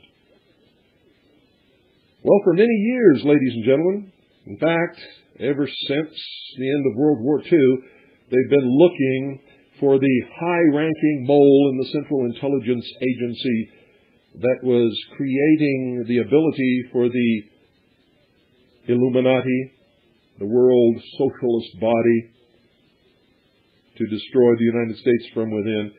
And I'm here to tell you right now That man was James Jesus Angleton. You can bet everything you have on it, you'll win. Read Alexander Golitsyn. He outlined everything that was to happen in the fall of the Soviet Union, the disarmament of the West, the bringing together of the nations of the world under a socialist totalitarian United Nations. Nikita Khrushchev in the United Nations back in the 50s, I remember, I saw it on television as a boy, sat at his desk in the United Nations when he was visiting the United Nations from the Soviet Union and he took off his shoe and pounded his shoe on the desk and screamed at the world, "We do not have to invade the United States. We will destroy you from within." He was right. Nobody paid any attention to him. Not too long after that, he was relieved of his position because he wasn't supposed to tell that to the world. Somebody else took his place. And the infiltration and the destruction from within continued and continues today. As a young man, when all American citizens were forbidden to travel to the Soviet Union, to any place behind the Iron Curtain, William Jefferson Clinton had no problem, as a college student, traveling to Moscow, where he received special training. In Europe, he was a socialist Marxist instigator of riots and demonstrations against the United States of America. Didn't know that about him, did you? Did you know that Hillary Clinton, throughout her life, has donated large sums of money to Marxist, socialist organizations and groups, some of them which openly practice and openly and readily admit to terrorist acts throughout the world? This is no secret to those who have studied her background.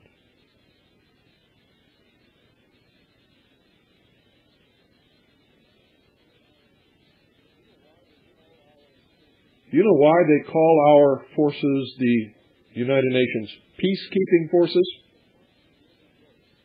Because Marx and Lenin both defined peace as, and I quote, the elimination of all opposition to socialism, end quote.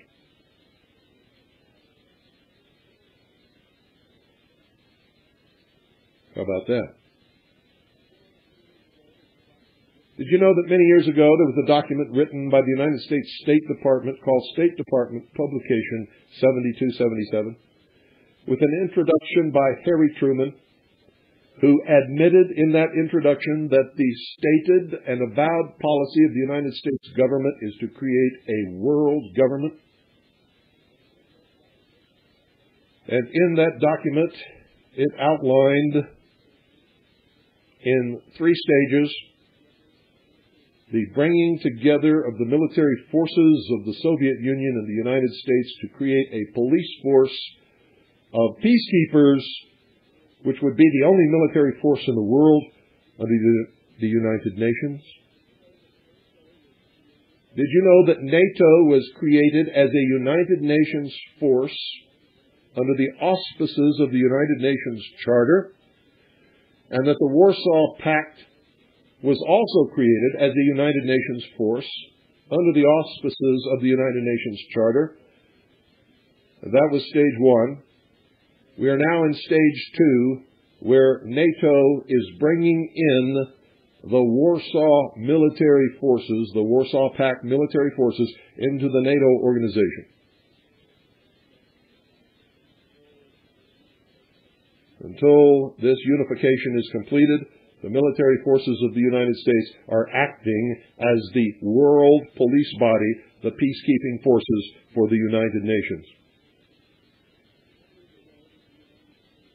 How many of you know that the United States created the United Nations?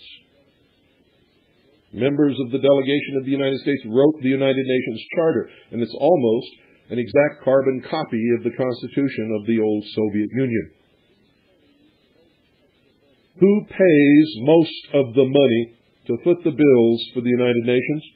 The United States of America. We're behind in our payments, but nevertheless, we're the ones who foot the biggest portion of all of the payments. Where does all the money come from that's being flooded into the Asian nations to try to stem the economic collapse? Now that's what they're telling you, but the truth is, they're pumping that money into the Asian nations, knowing full well that they can't stop it from collapsing, but that the pumping of that money will help create the inflationary terror that will destroy the economy of the United States of America in the near future. Where does all that money come from, ladies and gentlemen? The International Monetary Fund is pumping it out, but who's pumping it into them?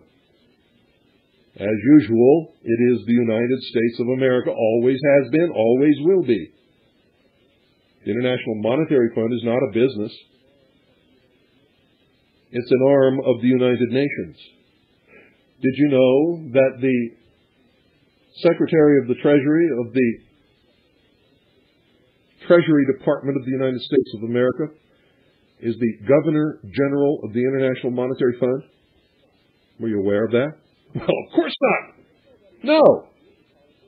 There's nobody in your high schools or colleges who teaches you this stuff because they don't want you to know it. You're not supposed to know it. If you knew all this stuff, you could not be so easily controlled and destroyed. But it's all there for anybody who wants to look. All of it. Nothing is hidden. There are no secrets. Believe this if you never believe anything else in your entire life, ladies and gentlemen. There are no secrets. It's all out in the open.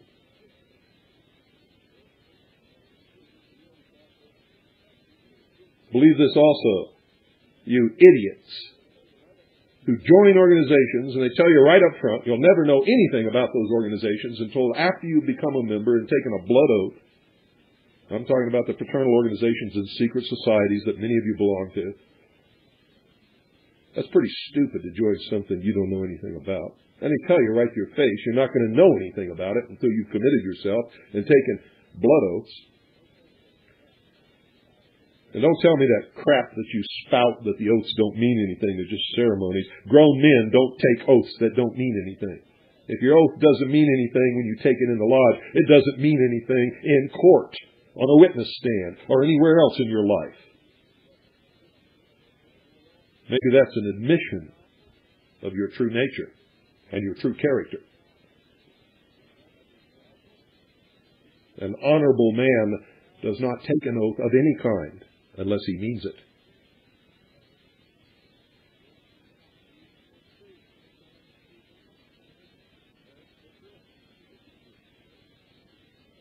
Listen to me. There are no secrets. The only secret in the lodge, if you get to the highest degrees, is how to use the promise of a secret to control all of those idiots down below. How do you like that? Makes you mad, doesn't it? Well, write me a letter. Write me a letter. Yes, sir. Like the IRS said, we're here to help you. Send us a fax. Write me a letter. Love to hear from you. Don't you just know it? And speaking of hearing from you, if there's anybody in the Great Plains, the Northwest, the Northeast, or the Southwest who is listening to this broadcast and would like to give me a reception report, I would like to know if you can hear this broadcast on shortwave. Please call 520-333-4578 right now and let me know. That's 520-333-4578 and let me know so that I can tell if this earlier time is doing us good. I already know this is doing good in Wisconsin where they couldn't even hear it last week. And in Miami where this is really strange. If you're close to a shortwave station, you usually can't hear anything they're broadcasting because shortwave skips right over a close proximity area. And the transmitter is in Miami. So it's nice to know that we're coming in loud and clear in Miami.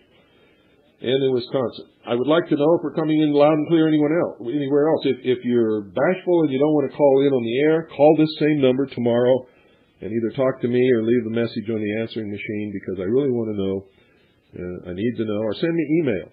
You can send me email at harvest, all that kind of stuff. Hopefully soon we'll have a chat room.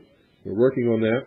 http://harvest. I've seen one, except maybe a picture in a book of the original Constitution, which is extremely difficult to read even when it's original size, simply because of the archaic style of handwriting back in those days, and it's not printed, it's handwritten.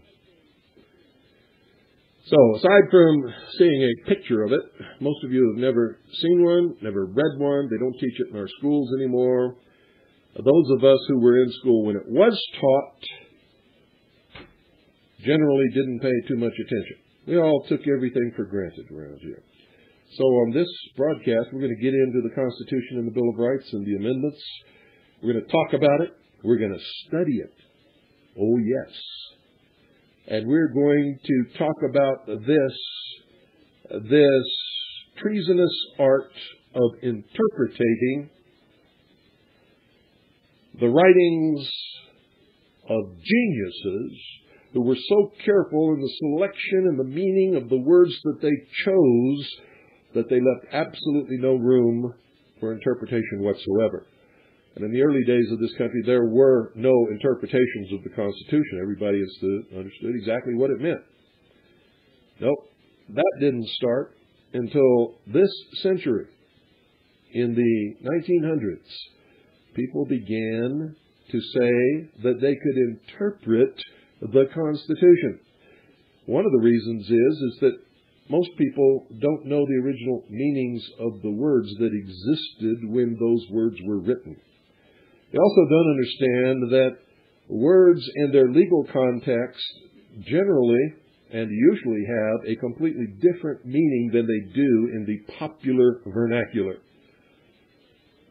So when you're talking to your friends or at work or making a speech somewhere, you're using meanings of words that have an entirely different meaning in a legal dictionary, in a court of law, in a document like the Constitution for the United States, and a lot of other things.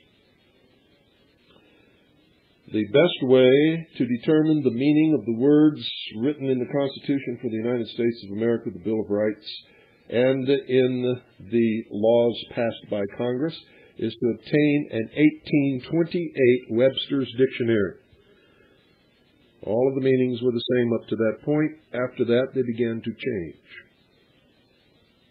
1828 Webster's Dictionary. You can do a search on the World Wide Web and come up with a place to order it.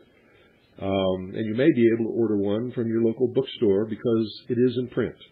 Yo, yes, sir. We're starting to reprint a lot of books that a lot of people don't want reprinted nowadays.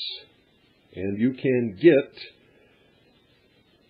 some of the most important accumulations of the sum total of all of the knowledge of the human race now that they have been trying to destroy and keep from you for many, many years. The library is no longer such a great place. You'll find that many of the most important books in this country's history are disappearing from the shelves of the libraries throughout the country, along with early law books that knew what the Constitution said. Good evening. You're on the air. Hi, Bill. It's Pat in Connecticut. Hi, Pat. How are you? Good. How's everything?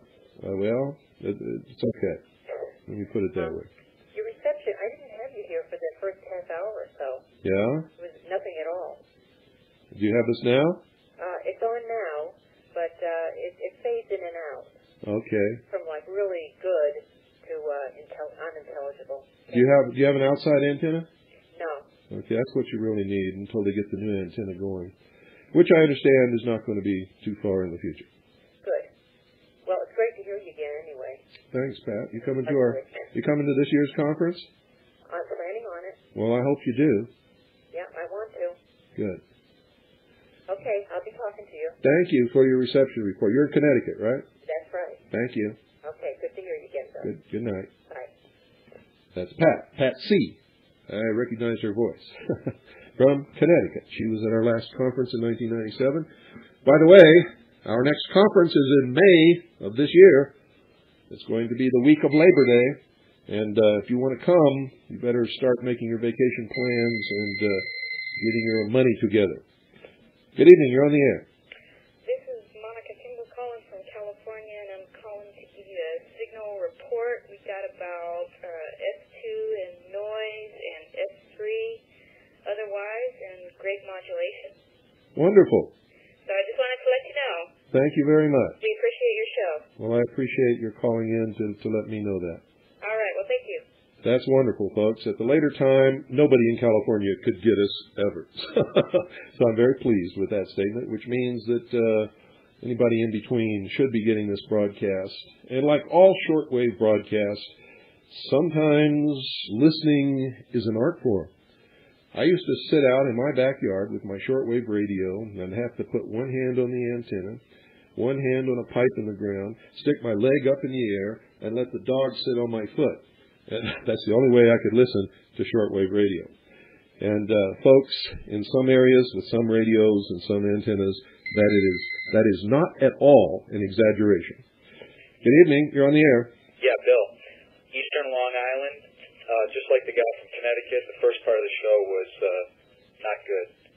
Picked you up at about 8:45, and the show before you was very clear. And then right at the top of the hour, massive static came on. But like I said, I walked away from the radio at 8:23. I came back to it at 8:45, and I could hear you good talking about the Warsaw Pact. Okay, I appreciate that. Thank you. Thank you. And for those of you having that kind of reception problems, you need an outside antenna, a long wire.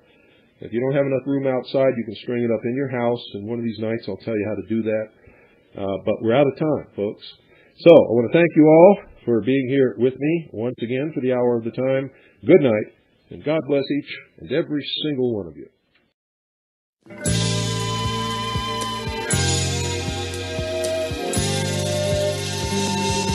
Normal for here, I suppose, has come to an end here in Canada. Hi folks, I'm Alan Watt, and this is Cutting Through the Matrix on the 29th of October 2017. Here in Canada, the rather nice, very nice and pretty long for a change, Indian summer we had here has come to an end, unfortunately, because winter's really kicking in. Tonight it's actually below the freezing mark, and that's really normal for here, I suppose. Indian summer is when it kicks in later, and it's almost like a second summer, and sometimes it lasts for weeks, which it did this time in the late fall into right up to the present time. And for the last couple of days it just changed, and sudden rain, cold rain, that really cools it down. Then in comes the frost for tonight, and possibly some flurries even. But there you go, that's how it is, isn't it? We truly are living in I've mentioned it so many I gave so many talks over so many years on the big boys at the top and their eugenics agenda. And it's good to see others have grabbed this now and gone with it and making some awfully good documentaries, in fact. And it's stuff I did verbally, basically, on the radio many, many years ago, to do with the groups behind it. And the American side, too, had their groups all affiliated with the groups in Britain, because in London, really, that was the home of eugenics for an awful long time, before anybody else really kicked in, at least in the European sphere. You've always had eugenics involved in royalty and even in certain groups or tribes where they inbreed and so on. But this whole idea of creating a future society worldwide run by eugenicists was a fairly novel thing. It came into fruition in the age, actually, of what would you call it, really, planned society of the 1800s. They came out of the Industrial Revolution, where they brought in all the time and motions expert and efficiency experts, etc., that they used in the factories, and then they got them together and said, do the same thing now for all of society. Look at society and see what we can do about it. And you would see H.G. Wells was one of them too. And he talked about them quite a lot. He hated the working class. even though he really, in a sense, belonged to them. His mother worked as a housekeeper for a wealthy family. She was like the upper maid type thing. And he got a good education out of that family, certainly. But he was terrified when he looked every day at the workers passing his window on their way to factories and really dangerous and dirty jobs and so on. And that terrified him so much, he despised the working class. Odd thing that what you really despise, you can often become. And that's what he did. He joined the Fabian Society as a propagandist too, which really is, as far as I can tell, was a wing, the left wing of the Royal Institute for International Affairs, because they run all sides. The same group runs the CFR for America, and they run the European International Affairs Institute too for the European Parliament. They run the whole world now. And they really came to the conclusion that they should improve the breeding stock of humanity. They wrote lots of books and papers about it. They did bring in sterilization, compulsory sterilization, in the States especially, for the so-called feeble-minded, even though those who they were sterilizing, it turned out in many cases were not feeble-minded at all. But it got it going, and in Britain they did some as well. It's never really stopped. There's many ways to sterilize not just people, but animals too. The same groups that set up the Eugenics Society in the States under the Rockefeller and all the different amalgamations of groups that were into all this kind of thing for improving the stock and running the world properly, as he said, with the right people in charge, which was themselves. They did mention at the Cold Spring Harbor, they made a base there for an experimental base for all the record keeping of different stock of American citizens, for instance, across the country. They would get census reports and even had spies out who would bribe officials to gather medical information on people in different towns across the US as well. Today they have internet, of course, and the idiots actually will go looking for their genealogy on Facebook. And then you'll see on Facebook too, they're actually into genetics, for goodness sake. Hasn't it twigged on you what's going on here? Yeah, hasn't it twigged at all? You help them, don't you? That's the sad thing about it. If totalitarians come along and say, we're going to make you do something, well, you're going to say, oh, no, you're not, and you're all peeved about it. A good term, that, peeved, to get peeved. But if they say, oh, this is free, come in and find it, so-and-so and so-and-so, it's exciting, they just rush in.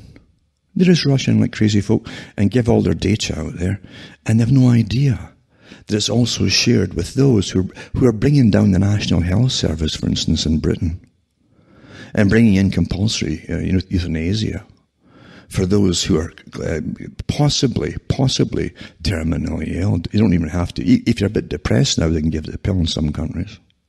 And that's what they're pushing for Britain.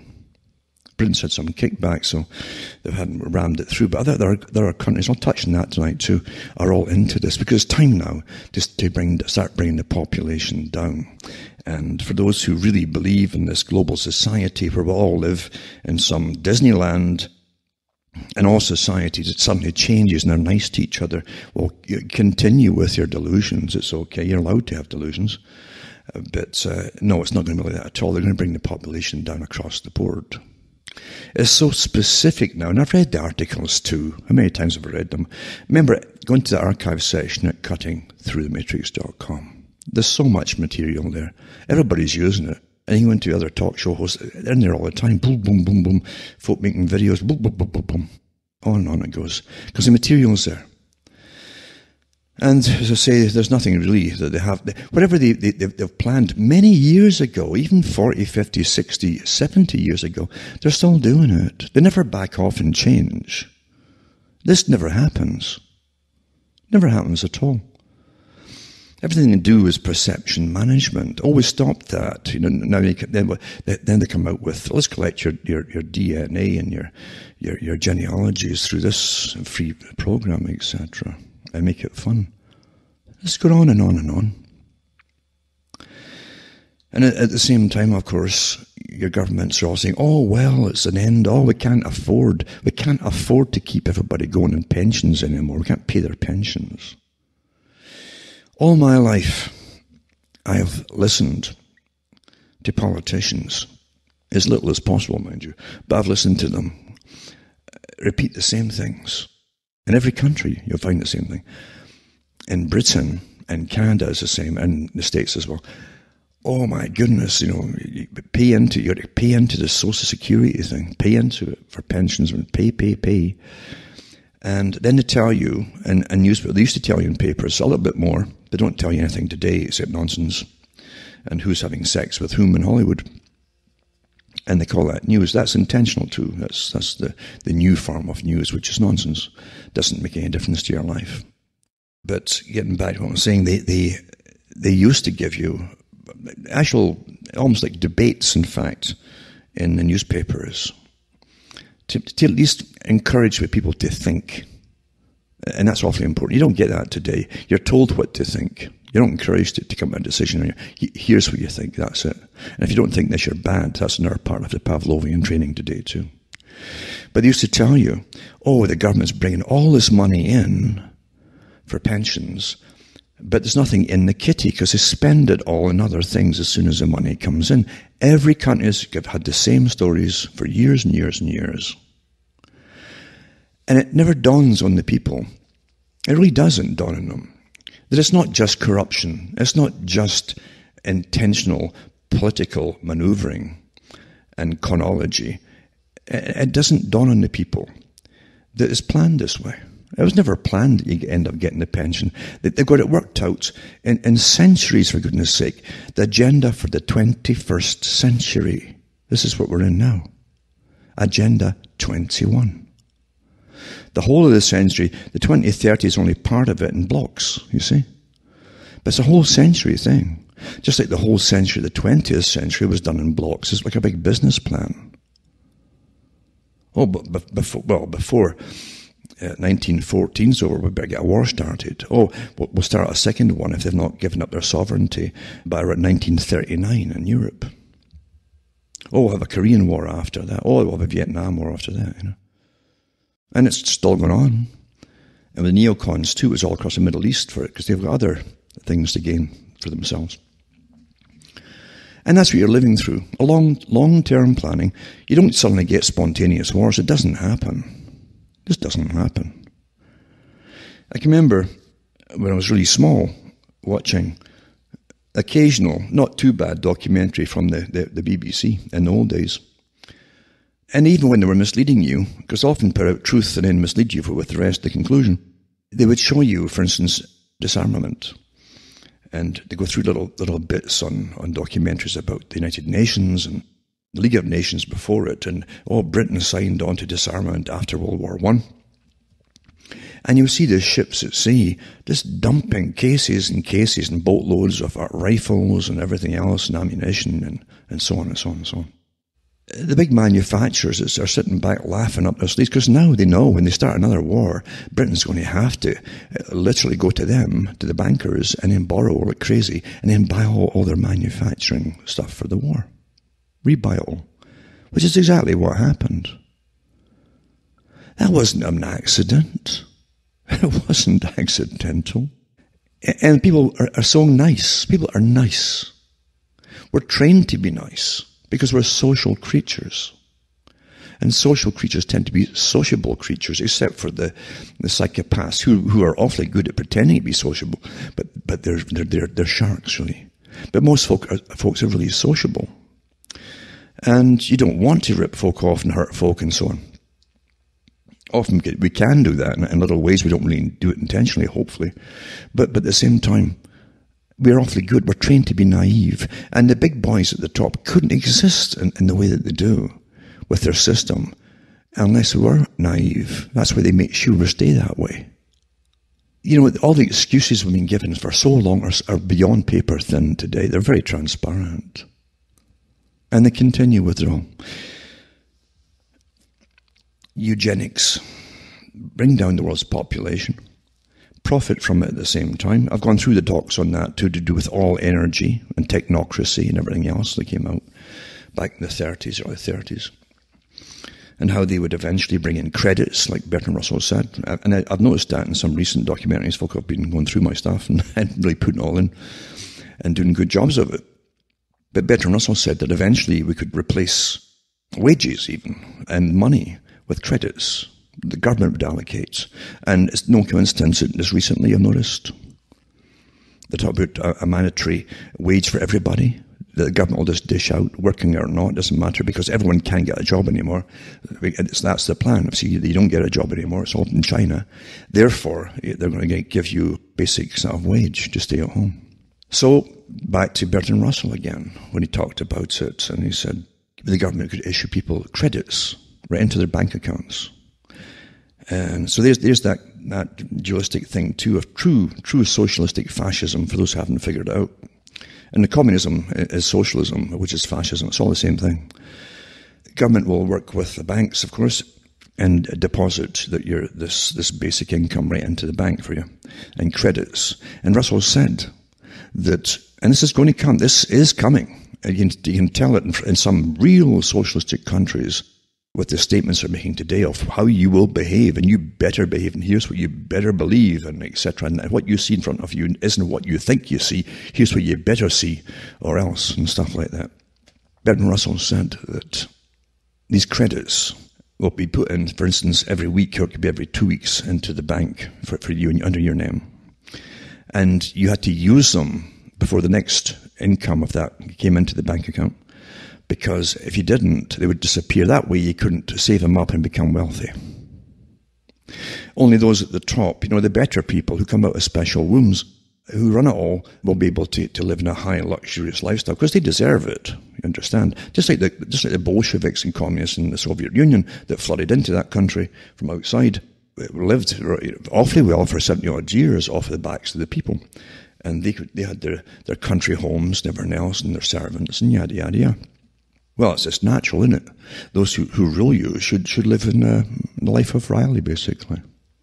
And of course, they train you too. You think that's how it should be, and it's the same old thing that you did with royalty. Well, the royalty deserves to live in those big castles that we build and pay for and all that stuff, because they're special. They're closer to God than you are.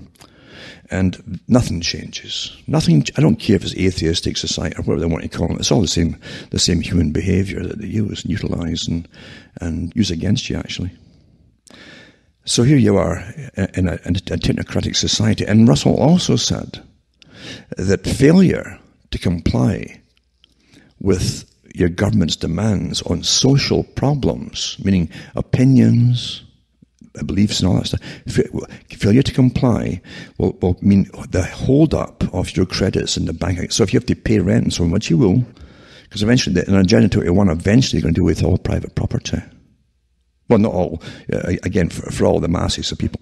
Then you won't pay all your rent. They'll punish you by withholding it until you get on your knees and say, I'm very, very sorry. I thought I saw something in front of my eyes, but I was awfully mistaken. It was something else.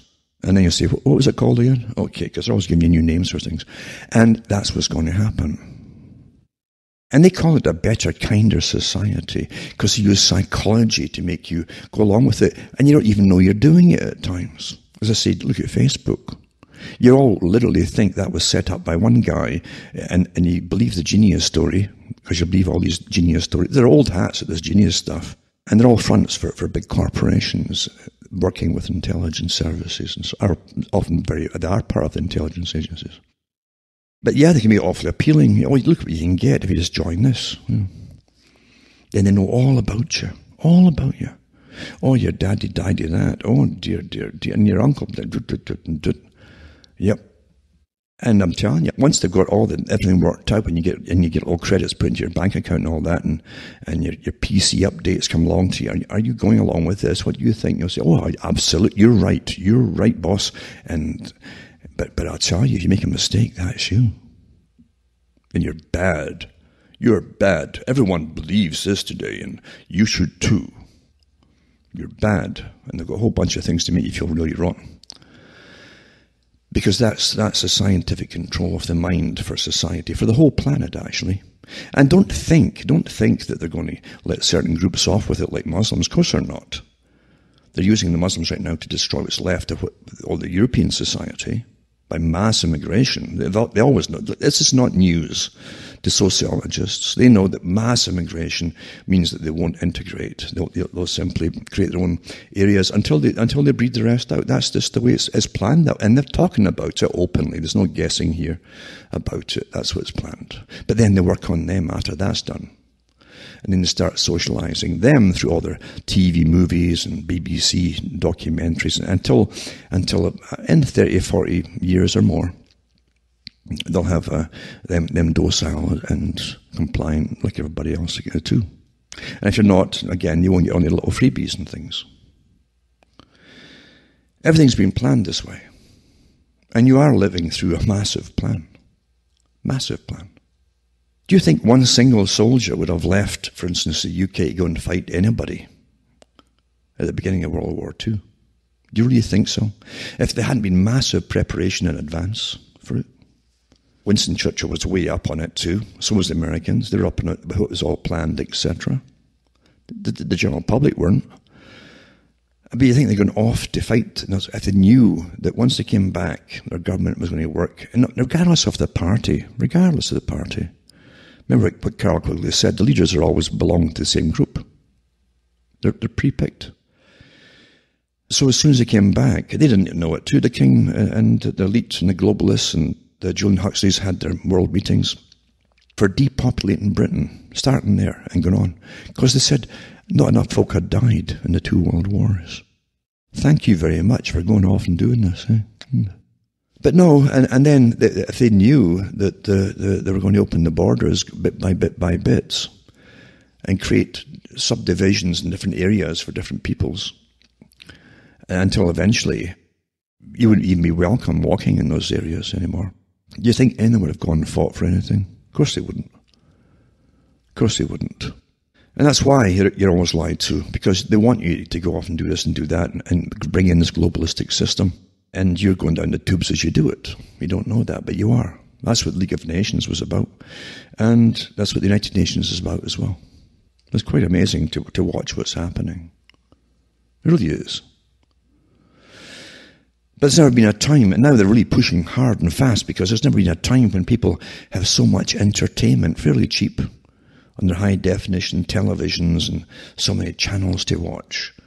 And then they go on the internet and get lost forever, just following every suggestion that Google pops up for you to follow, until the day's passed, and you've learned nothing.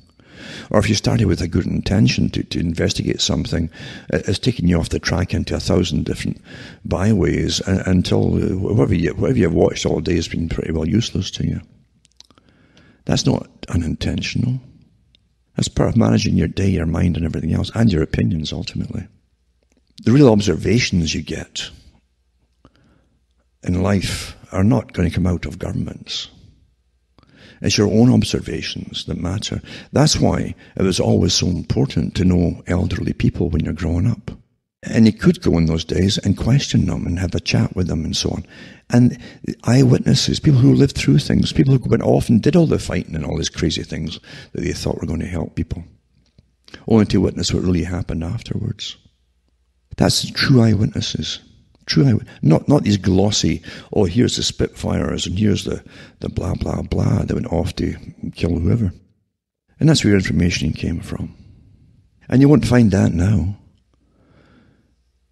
Because those old generations didn't sit and watch TV 24 hours a day and play on the internet and get lost. And they didn't go along with the political correct indoctrination that they still tried to do back then too. The people used to have debates in the streets. I can remember it. The older guys, even old miners in Britain, around, and then miners actually were awfully well up on things, and they would chat about all the things that were happening in politics and the pros and cons, and they were sharp, these guys. They knew the cons went on, but they debate. You don't see that anymore. You don't hear it. Anybody. All you get is bits and bytes as a Twitter to each other, like little birds. It's sad, isn't it, how totally managed we all are with their psychologists and neuroscientists and all the rest of it. But again, it's no surprise, because many publications, and I've read lots of them, again over there, from the big foundations and their big think tanks. They said they'd bring us all to this stage and beyond. And they're still going at it, of course, big time now. Quite some. Now, before I ramble off in different tangents, getting back to what I said at the beginning, of how things are planned way in advance. And how they talked about, years and years ago, 40, 50 years ago, more, that the money that people would be made to pay in for Social Security and so on, from their wages, eventually they wouldn't get them at all because the government was using it all as it came in for other projects. Well, now you're at the end of it now, you see, and it's time to start bringing you down, your population down big time. And they've been doing it for quite a few years actually. This is not happening by chance. The do-gooders and the nice folk, the really, really nice people would say, they'd never do that. Yes, they would. These are the same politicians and so on, and the groups above the politicians that really run the show on behalf of their masters, which is not the electorate, by the way. They're in total control of what is happening today. It's planned this way. Of course it is. They can't keep writing about what they want for 70-odd years and always getting what they want in steps that they put out to you. You can't win that many lottos. It's planned that way. Here's an article going back to 2015. Health officials in Britain put an alert at the time. It says the health officials are currently investigating a significant decline in life expectancy across the country. Significant. The email sent to the Public Health England by Darwin Council's Director of Public Health, Dominic Harrison, said the Council has seen a sustained reduction in life expectancy. And that's extremely, extremely unusual. The figure suggests, for instance, a woman's life expectancy, which stood at 85, has fallen in recent years. The email sent before Christmas and seen by the Health Service Journal said, in Blackburn and Darwin, there have been reductions for both men and women, as well as some signs of reduction in life expectancy for men at 65. By the way, that's one of the big ones. The men are all dying off with cancers, mainly prostate and so on. Right on the button. I mean, there's good planning for you, good science, eh? How did it get into them? Well, you're taking it through your food, but you've also been primed with inoculations. I'm pretty certain of it. That's what it has to be. I've known guys, I've mentioned it this year too, who just dropped dead or come down very quickly with cancers, right at the button, right when they're ready to get their pensions. Well, guess what? They won't get any pension, they'll be dead and gone, and the government laughs up their sleeve because they've already spent it and other things. Anyway, the email was described as an alert and calls for a national review to analyse the causes and developing local national recovery plans. Like they don't know, eh? That's a mystery. And speaking to RT, the health policy expert and founding partner at Inclusive Health, Mike Bristwhistle, said, the reasons for the decline are complex. We need to improve the way we support older people who have complex needs. The folk are becoming crippled before they're retired, with other diseases too. Accelerated aging diseases. That's what they're getting. You've got youngsters now. You've got juvenile arthritis, for goodness sake. These are aging diseases. According to the Office for National Statistics, death rates in the UK in 2013 increased by 1.5% in the previous year. The most common reason for those deaths was cancer. Some 29% of registered deaths were linked to the disease. Macmillan Cancer Support confirmed that 3/4 of newly diagnosed cancers occur in people aged 60 or over. They say living an unhealthy, it's always your fault, right? Unhealthy lifestyle will rapidly increase the risk of developing the disease. And then they go on about, so you got to work in a better and get living better lifestyle and so on to live longer. Well, you need good accommodation, healthy accommodation to live longer. They know all this stuff, for goodness sake. When I was wee, a whole generation, well, almost a whole generation, was crammed into emergency housing because the governments had promised the people a lot more housing, like council housing, paid for by the people, mind you, if they fought more wars, like World War II and so on. And they'd only built partial housing or housing for after World War I, which they promised the same thing. If you often get slaughtered, we'll build houses for those that survive. And World War II comes along, and there's always a short. So the same cry went out again. We'll build you. You always get these little carrots. So you need good health and accommodation, and you need good food, and we're not getting that either. I was looking back today at some old pictures of towns in Scotland. Old, not that old, but the age where I was born into, and so on. And you should see the conditions that lots of folk had to live in. And you see the children, and they're like something from the 1800s, some of them. The way they're dressed and all the rest of it. Rather sad. That was Great Britain, for goodness sake. Well, a few folk certainly live greatly, but not the majority of the people. Nothing really changes, eh? Now they give you the appearance, well, you got better accommodation today and better housing and lots of food. It's all junk and poison, but it's lots of food, etc., etc. Anyway, shadow health. And most folk can't afford to buy all what's called organic food. Organic food used to be called normal food. That was normal food, with all the different pesticides and herbicides in it, and didn't have the GMO and all that. That was normal food.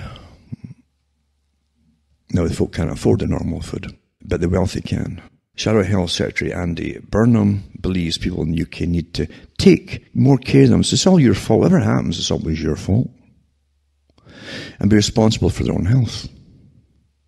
They announced plans Thursday with the aim of getting half the country to live a more active. So it's just to do with active lifestyles. This stuff has been rehashed so many times over my whole lifetime, this nonsense.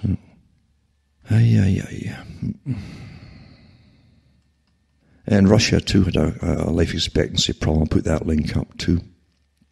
And then this article here, too, was to do with Americans retiring later and dying sooner, and they're sicker in between. The US retirement age is rising as the government pushes it higher and workers stay in careers longer. The folk can't afford to retire now.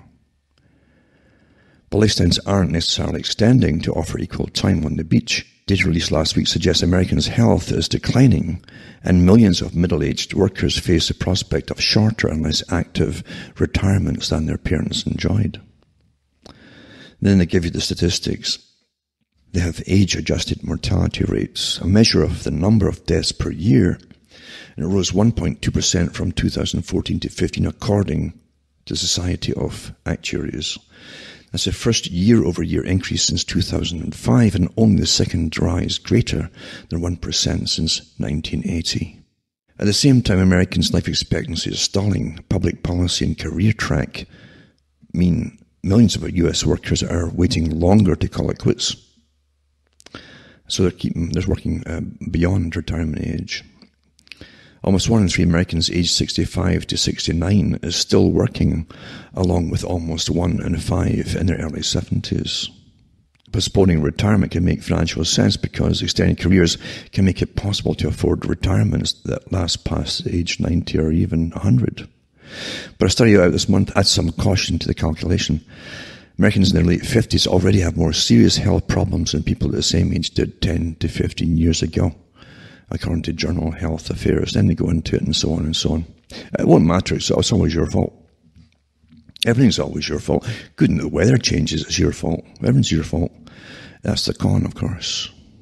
Here's an article here, too, to do with, and I've read it before, years ago, but it's out again. A weed killer is increasingly showing up in people's bodies. And it says, latest study to look at long-term effects of Roundup. For instance, Roundup is one. A popular weed killer developed by Monsanto in the 1970s raises questions about the herbicide's possible contributions to poor health in certain communities. The study was published today in JAMA, and the link is, I'll put it up to, track people over the age of 50 in Southern California from 1993 to 1996, and then to 2014 to 2016, with researchers periodically collecting urine samples during that time. Researchers led by Paul Mills, Professor of Family Medicine and Public Health at University of California, San Diego, found the percentage of people who tested positive for a chemical called glyphosate, which is the active ingredient in the herbicide Roundup, shot up by 500% in that time period. The levels of glyphosate also spiked by 1,208% during that time. Exactly what that means for human health isn't quite clear yet. Well, that's nonsense, of course, you know. There are a few studies. No, there's not. They've done lots. We're always being studied quietly, mind you. But and all the data from your blood tests are always getting sent off to centralized authorities and governments and so on. But the claim here is few studies of the chemical and its effects on people. What a joke. Although animal studies raise some concerns. One half from the UK, in which rats were fed low levels of glyphosate throughout their lives, found that the chemical contributed to a higher risk of non-alcoholic fatty liver disease. Lots of children now, youngsters, have fatty liver disease, regardless of their diet.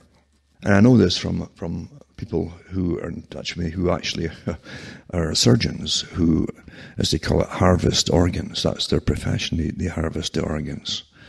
And they've been telling me, you know, that's what they're finding. More and more and more of this. It's very common now. Fatty livers. So it says, a condition in which the fat accumulates in the liver and contributes to inflammation and scarring of the tissue. Mills says that the levels of glyphosate documented in the people in his study were 100-fold greater than those in their rats. To follow up on these results, Mills plans to measure factors that track liver disease to see if the levels of glyphosate he found are actually associated with a greater risk of liver problems in people. Of course it is. Anyway, he heads the Herbicide Awareness and Research Project at UCSD, an ongoing research project in which he invites people to provide urine samples to test glyphosate levels, and so on and so on and so on. For now, he says the findings should make the people more aware of what they're ingesting along with their food. Now, I've read articles years ago too where they keep testing every year women who are pregnant, for instance, and they find it, and then have children, and they find it in their breast milk. They've found it in amniotic fluid. They find it everywhere, this stuff. It's not supposed to be. Anything that's not supposed to be there in nature is dangerous to you. We know that, like radiation.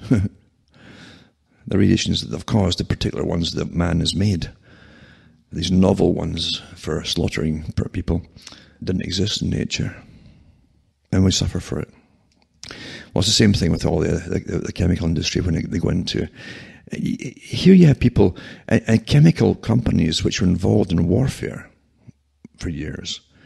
Now they're helping to make your food, and you're not bothered about that. And here's the trick too: you're not bothered about it because you cannot believe that, you know, you've been trained. Here's the thing, you've all been trained, and I mentioned this before so many times. The governments, they wrote, in their think tanks, wrote about this years ago. They would eventually train the people, bit by bit, not to even think about participating in the problems of their own immediate environment or the world. They would leave it to specialists. So gradually they could phase out the idea of politicians. You'd have the occasional politician that was just a figurehead, really. But the real technocrats, the management class, would be taking care of the world managers. And you'd be trained just to accept that and leave it to them. It's too complex for you to understand. Well, that's what we're living through today. But we still have it in our heads. Well, these big managers and these special folk who come out of special wombs, and some of them wear white coats too, they would never do anything to harm you. They're holier than you, don't you know? They're holy. They've been to universities and got lovely degrees and stuff, and they understand what does what. And even though the stuff is oozing out your pores that you're consuming, they tell you not to worry about it. Don't worry about it. And if you say it's killing, no, it's not doing that. No. Those rats, we tested that stuff. They were all defective, you know, these rats. And on it goes. And I always go back to some of the rather more blatant people in history. Blatant in what they thought about the general population. Now, it's time we shook ourselves from this lethargy, this almost lethargic amnesia we have, that people in the world are really nasty, those who seek power. They tend to be rather brutal people. And that'll never change, by the way. Never change. It doesn't matter if they come in with a smile or showing their teeth in a big frown, that they're rather brutal people. And that's what history always shows you. And you should believe that you've got to think for yourself and make your own decision, and then really take action. And while you still have a chance to make your voice heard, because shortly you won't have any chance at all to make your voice heard. You might prattle away in your little tweets and that to authorize websites that just put it all into the garbage bin. But that's as far as it will go. And eventually that'll be outlawed too. You're a bad person. You complain about your wonderful. In fact, that's a term they used quite a few years back in the 90s. They came out with it. I think they borrowed it from some of the Soviet countries. If you complained about the system in the Soviet country, you were labeled mentally ill. And you could actually get put in a psychiatric hospital or prison because you had inflexibility of opinion. And that was what they classified disease as. And they would forcibly drug you and all the rest of it and call you mentally. You had to be mentally ill to criticize a utopia, the workers' utopia of the Soviet system. This wonderful Marxian utopia. Obviously you were mentally ill. Don't ever forget that. Don't ever forget. It doesn't matter what term, it's always the same format that they use. And they will, just like the Soviet system, they'll turn around to the neighbors in the street who are all petrified and say, well, look at these, are you all unhappy with this system? And they go, oh no, the guy's obviously crazy. Yeah.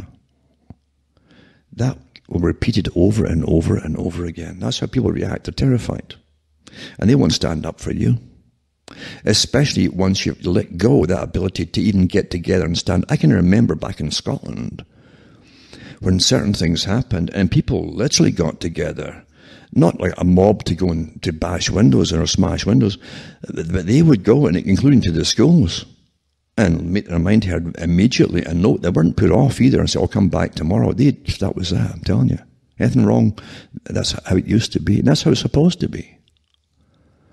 Then you tell all those folk who are living off of you, your tax money, that they're employees. And you've been trained right now to forget all that. And most folk have already forgotten it.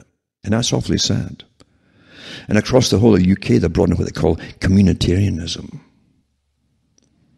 Massive grants laid out for free sheets and newspapers and free websites and that, and be part of the community. And then they bring all these different organizations together. They start off with existing groups or churches and so on, blah, blah, blah. I know the whole format because I've read all their think tank plans and how it works. Then they start telling you, be greener, stop eating meat, blah, blah, blah, blah, blah, blah, blah. Then they put out these kind of local volunteers, start as these commissars to check on you, and so on. So far gone, it really is. If society's got problems like Britain has, including with littering or anything else that happens, that's a sign that something else is wrong. Your culture, your whole culture and your tradition has been destroyed. And that's why you're seeing the signs all around you and the mess that's in the streets and all the rest of it. That's deliberate. And telling the folk, oh, we've got more commissars coming out to start fining you and charging you if you don't comply with this, that, and the other, blah, blah, blah, isn't going to fix it. But I'm digressing off the topic here. The future was always planned this way. Now getting back to glyphosate and so on. So all the reports right now always tell you, you've got to start thinking about what you're eating. This is well, Roundup was developed to eliminate most weeds from genetically modified crops. And that's what it was. It was a big, massive corporate plan. Corporate. Big corporations. Massive corporations. The chemical industry involved in them, right? And genetic engineering and all the rest of it to change everything. And to bring down the population. I read this stuff years ago before they even admitted to all this stuff about population reduction, all the things they could do. Bertrand Russell had it in his own books. From the food that they would feed the people, to their drinking water, what they'd add to it, to the needle, even mentioned the needle. They could change all of society. And here it is. So it's no paranoia involved in what I'm saying here. And Bertrand Russell belonged to every top eugenics groups there happened to be there. He was in the groups with population reduction, eugenics with Julian Huxley, and on and it goes. The whole kit and caboodle, the Macy Group, the Frankfurt School. He worked with them all for recreating society, all of them. And the so-called, what you thought is the far left, which isn't really the far left at all, the Fabian Society, all the different groups. Lord Bertrand Russell. Anyway, it means that growers are using more Roundup, which could only exacerbate potential negative health effects on people who consume those products. Eating organically grown produce may help to reduce exposure to some pesticides and herbicides, but it's not guarantee that the products are completely free to potentially harmful chemicals. And that's true. They've even allowed them to label things now as organic when they've actually used these kind of different kind of pesticides and so on, depending on which US state or Canadian province you're in. But yeah, you can't keep getting that stuff going through your system, your blood, and through your organs, and then into your bladder too, and down come the men with their prostate cancers, etc., etc. Excretion of the herbicide glyphosate in older adults between 1993 and 2016. Another article. And it says use of the herbicide has increased since 1994, blah, blah, blah. And it goes on to talk about, again, that's the JAMA, what they call JAMA network, to do with the effects on society with the pesticides, etc. It says health comes from the ground up. Interesting way of putting it, isn't it? Health comes from the ground up. And in a natural system it would be. Charles Massey says, yet chemicals used in agriculture are causing millions of deaths. Susan Chenery meets the writer, intent on changing everything about the way we grow, eat and think about food. And it's quite interesting about Southeast Australia and how it used to be there, the natural world, and so on, how the people, even the Aborigines, really talked about the spiritual system of the earth, and much like the American Indians and so on. But how it's changed. It says most of our cereal crops, the soya beans, the corn, are all predicated now on the world's most widely used chemical, which is glyphosate, Roundup. Massey says, there's mounting evidence that it's one of the most destructive chemicals ever to get into the system. Its main effect is on the human guts, your intestine, and your entire immune system. And that's why everybody now, by the way, has got problems with their stomachs. And I saw it when it happened, and I was the only person that talked about it on there. And I talked about it on there because I saw it in the pharmacies.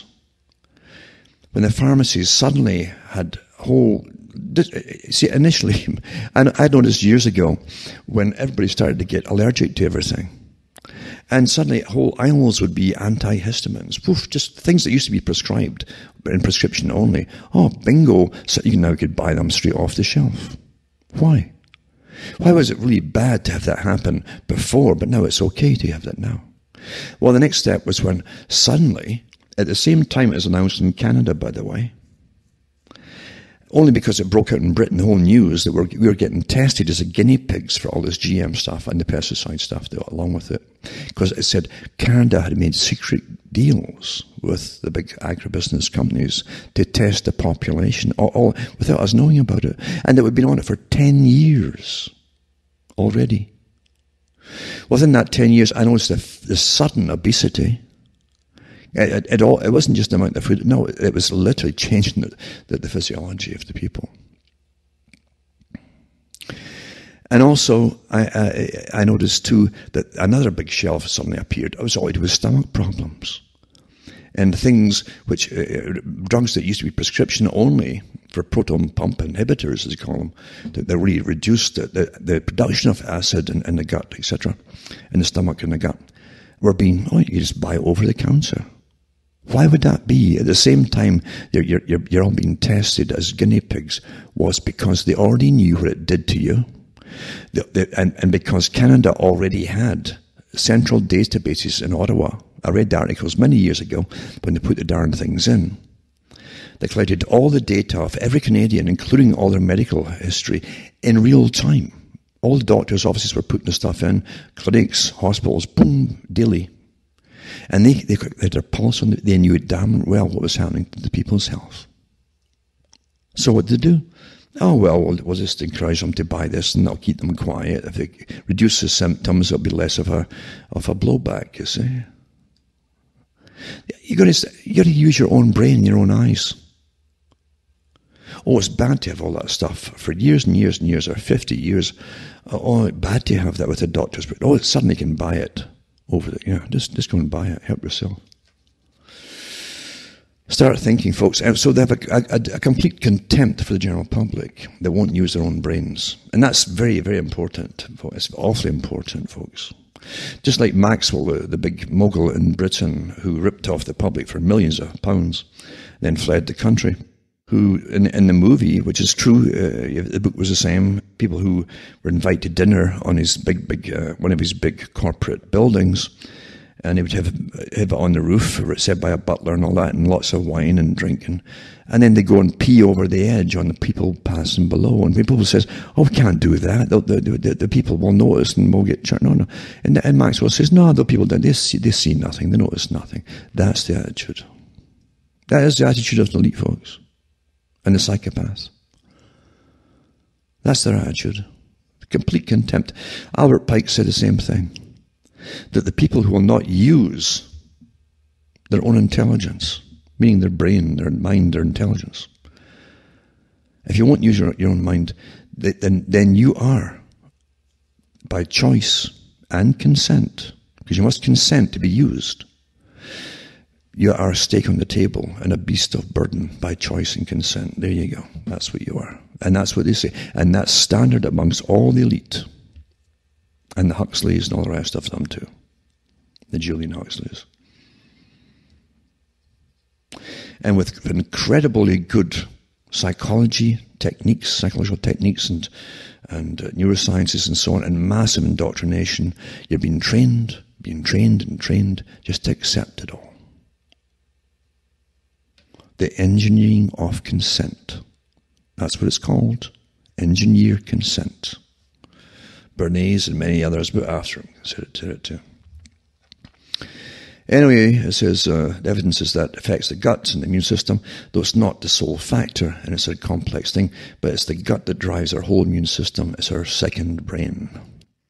It goes on and on and on about scientists who believe we've entered a new geological epoch, the life-threatening Anthropocene, where human impact has permanently altered the Earth's geology and sustaining systems, causing ecological destruction, etc., etc., etc. So you've got eugenics completely interwoven with it. All this stuff, remember, they try to find ways to terrify the public to give up all their rights. And that's what they hit upon a long time ago.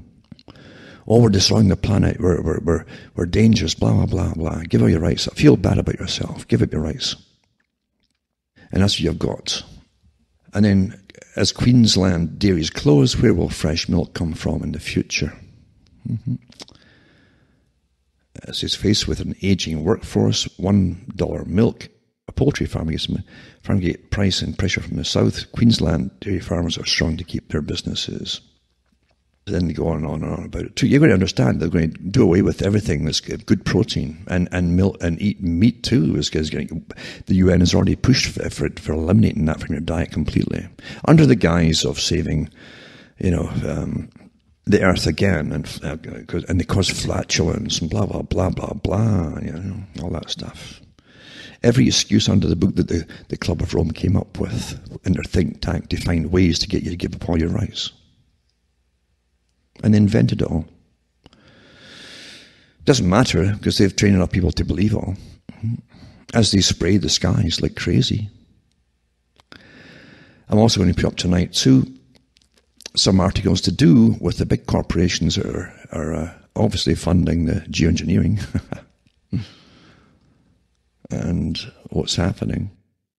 Also, one to do with the smoke smells. They've talked about this. Oh, it's probably African dust that's coming in with the hurricanes across Europe and so on, and the sky's red and yada yada yada. And then the planes, stacks of planes were being grounded because they're smelling the smoke. It was a kind of sulfuric smell. This is the stuff they're putting in the spray. They've added to the spray now. That's what it is. I'll put that link up as well. So here's one company, for instance. There are many of them.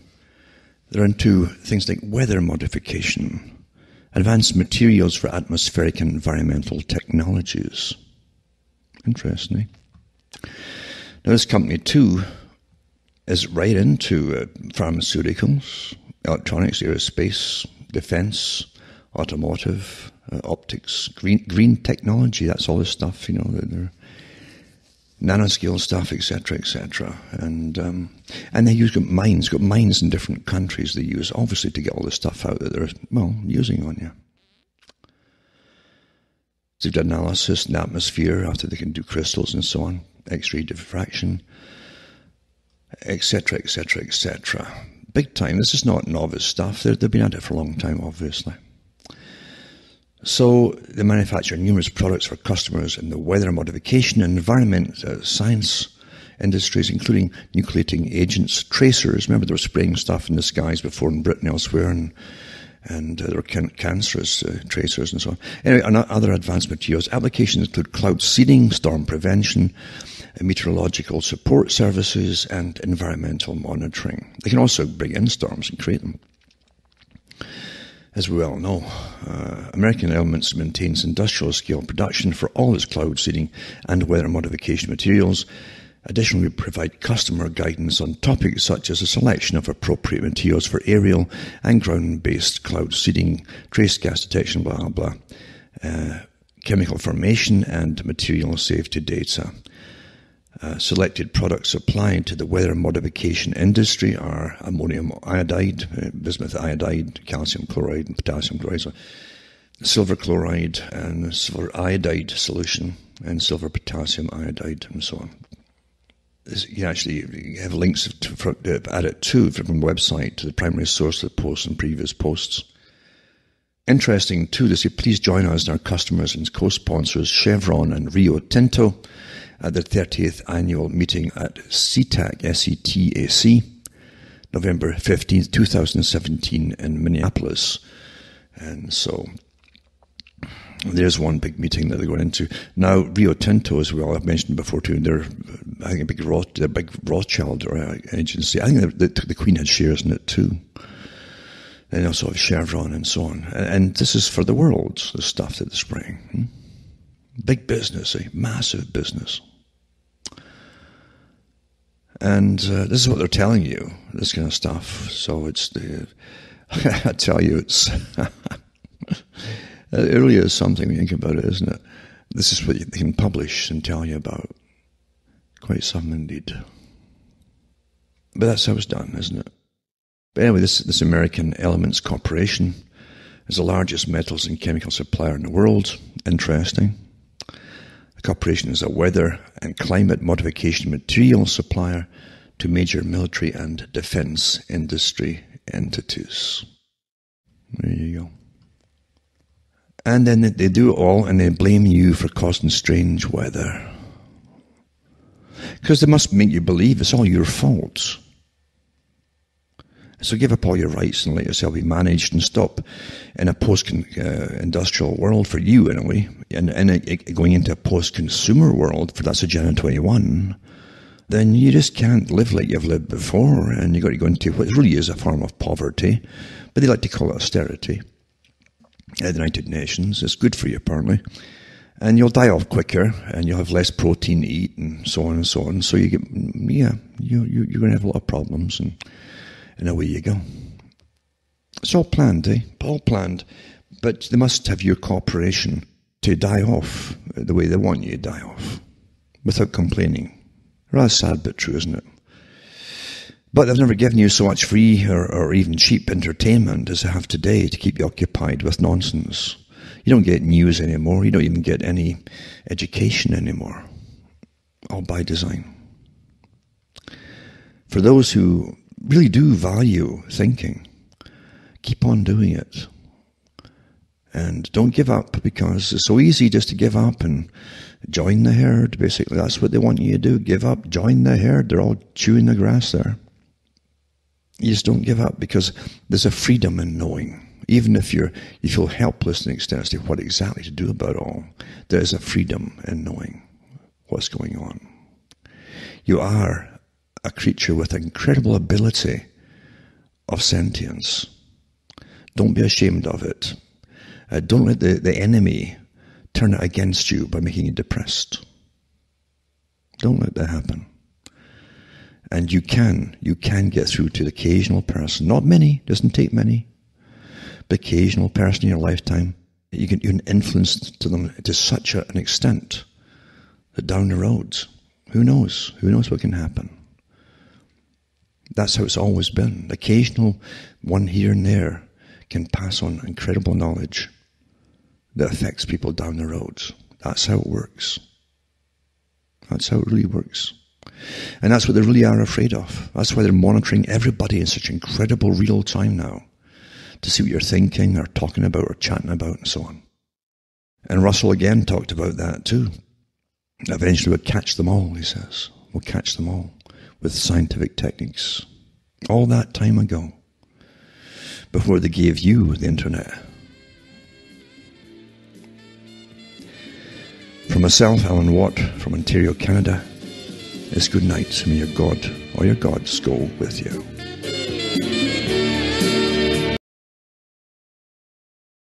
I only have one message to give you. I don't care what you think of me. I don't care what you call me. I do care what you do with this information because it is important to our survival as a species. Across America and around the world, once again, you're listening to the Hour of the Time. For those who have ears, let them hear. For those who have eyes, let them see. And for those who have a brain, let them think.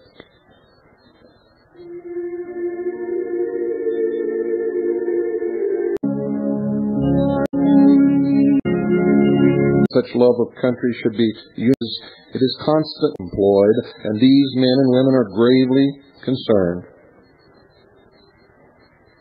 During every speech and every workshop that I make, as I travel around this great nation, I'm asked questions. One of which is, it is constantly stated by those who are trying their best to keep nationalism active in the hearts of Americans that the patriot loves his country and endeavors to serve it, that such love of country should be universally esteemed a virtue. Is this true? It cannot be contradicted, dear listeners, that the Englishman is intensely partial to his country. He's a nationalist from the toes of his feet to the top of his head. And this is true of every citizen of nearly every civilized country in the world. And of course, it is accepted by all the world as natural, normal, and to be encouraged.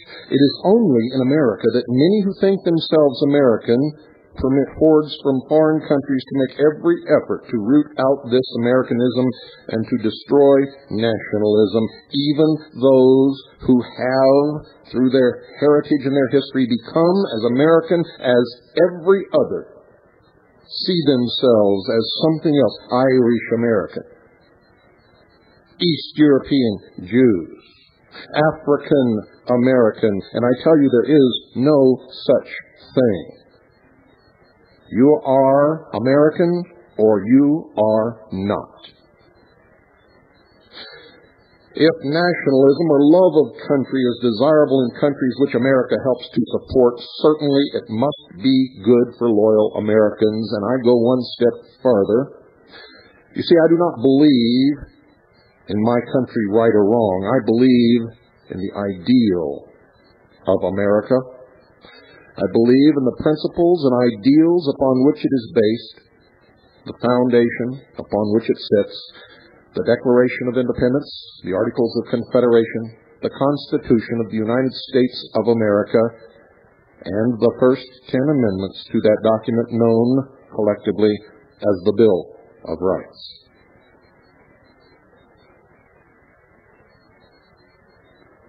In seeking the welfare of his country, is it not possible that one may mistake the means thereto and plunge his country into irreparable harm? Absolutely. But such a thing is impossible if one is imbued with the Spirit, ladies and gentlemen, of Americanism. His first thought, in accordance with the divine law is his own individualization. Something you don't hear much anymore. His own individualization, the effort to bring into manifestation the constructive energy within himself. In this thought, desire, and effort is also included the welfare of his country and his fellow citizens. You see, the limit of one's obligations to society is to support actions which protect life and liberty equally for all. Accordingly, the true American does not commit crimes against others, interfere with others' freedom of action, take even indirectly as government support or subsidy anything he has not by his own efforts honestly earned.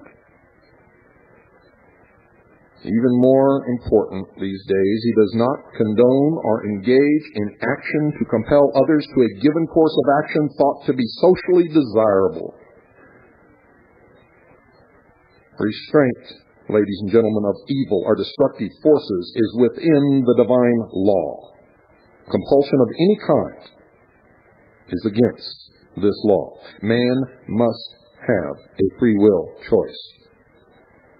Under this law, no one, although he may have the power and authority to bring about enmity between his and other countries or interfere with them, may wage war except in self-defense.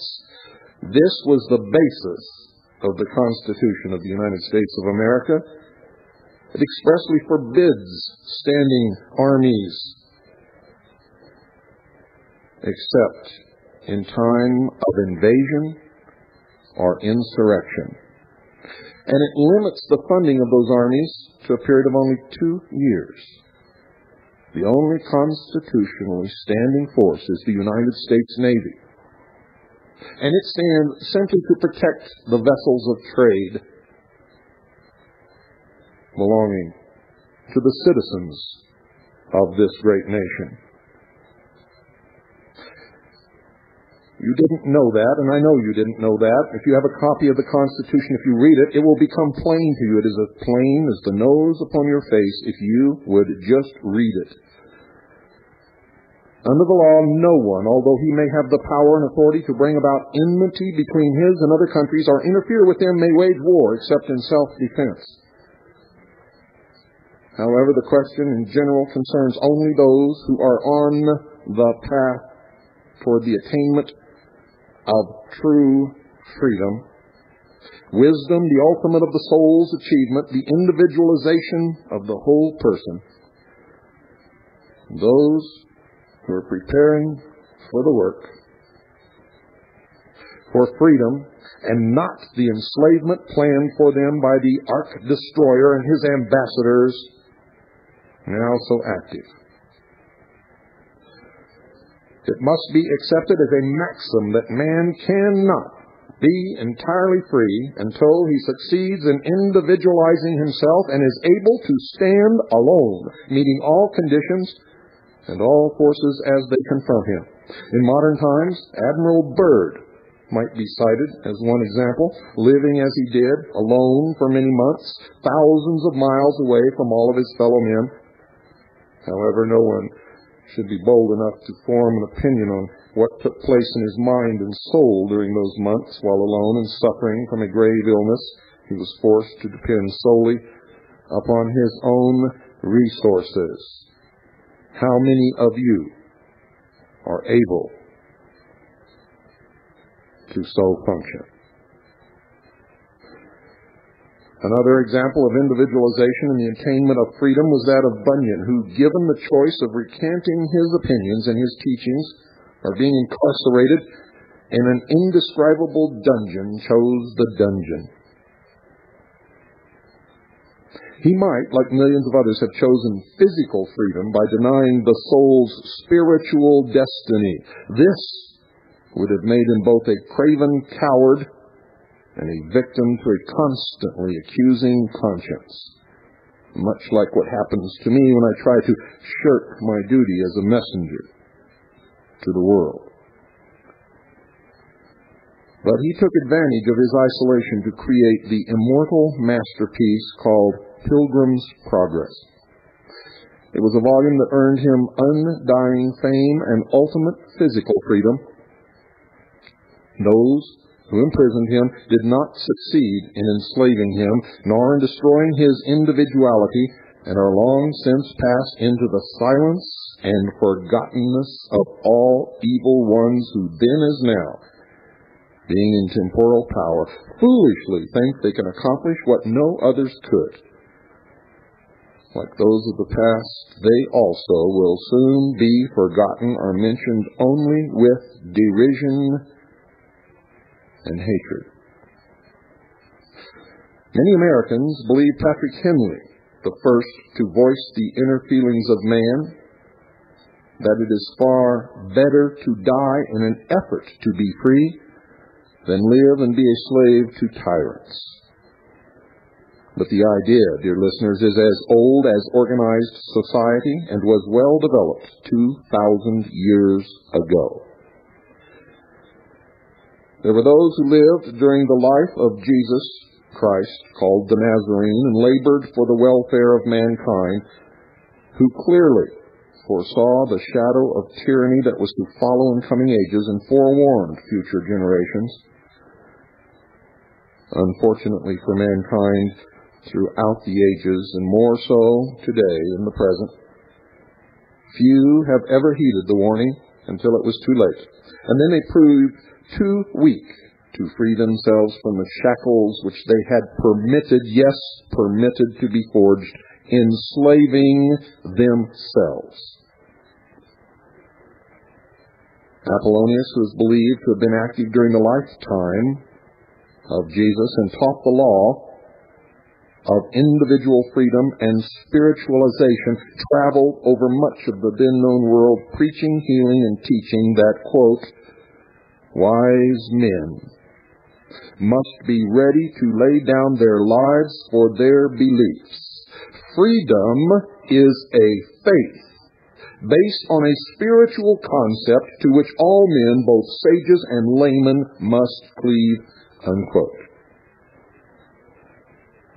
Many of you have called this broadcast a ministry, and I have clarified that for you by telling you this is a ministry of freedom. At about the same time that Apollonius gave voice to this law of individualization and freedom, another, no less than Jesus, gave utterance to the law and its direct effect on those who would listen. And there's been no change in this law or in its operation. He said, and I quote, but whoso looketh into the perfect law of liberty and continueth therein, he being not a forgetting bearer, but a doer of the work, this man shall be blessed in his deed, unquote. James chapter 1, verse 25. Today,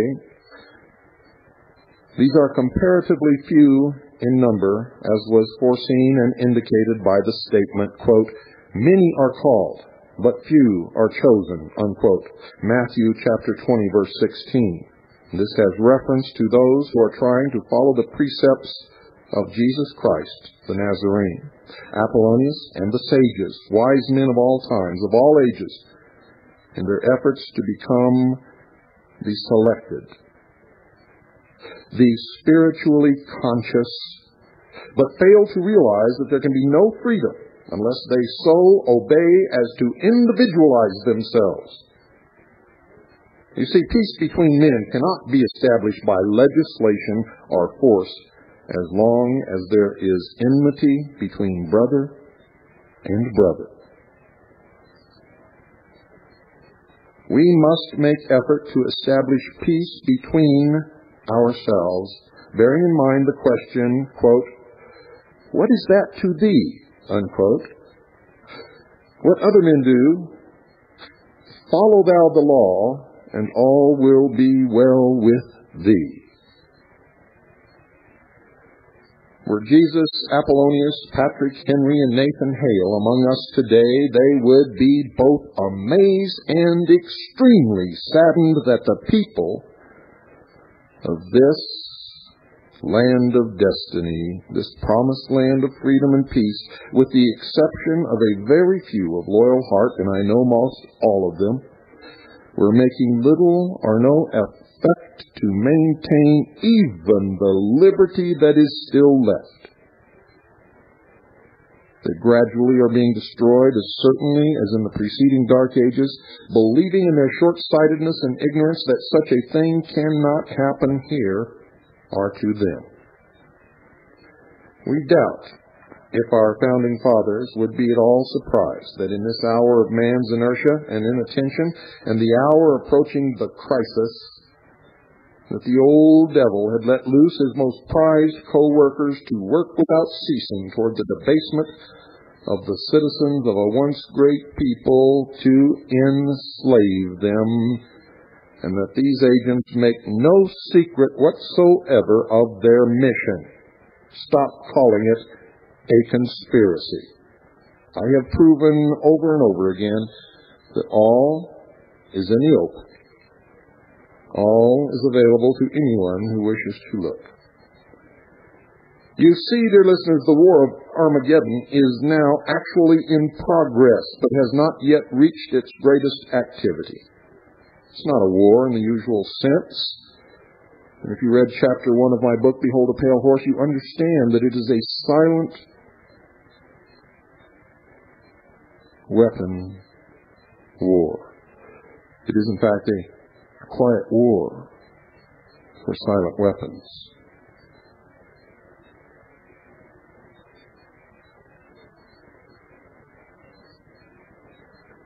At its height, there will be elimination by unusual weapons, to be sure.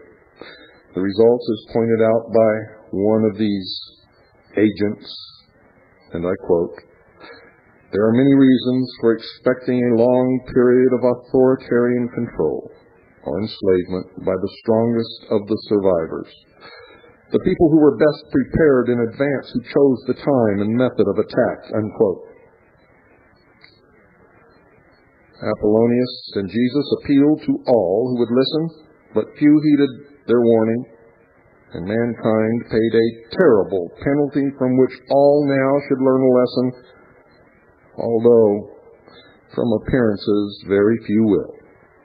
Even those listening to this broadcast will not move their butts from their couch to take action, except but a few, who are known to me for the most part. Patrick Henry appealed to a few. These few listened to him and acted accordingly, and the greatest freedom and opportunity ever known upon this earth became the lot of men.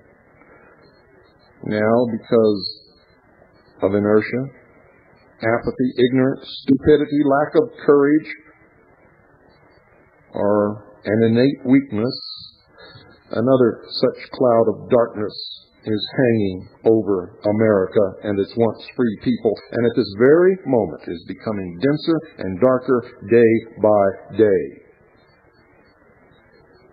There are those who are becoming conscious of this danger and are sounding a warning, being well aware that if this process of degeneration on the one hand and control on the other is permitted to fully develop, there is little hope of America becoming the last hope of man's freedom until after the ending of Armageddon, and then only with the beginning of reconstruction by those who have become the, quote, selected, unquote, as a result of their freedom through the process of individualization.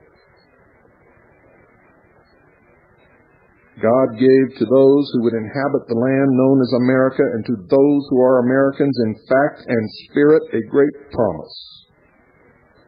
But it was based upon a proviso, that this America shall be the home of the truly free, but to obtain that freedom and the benefits of the promise, men must prove their worth.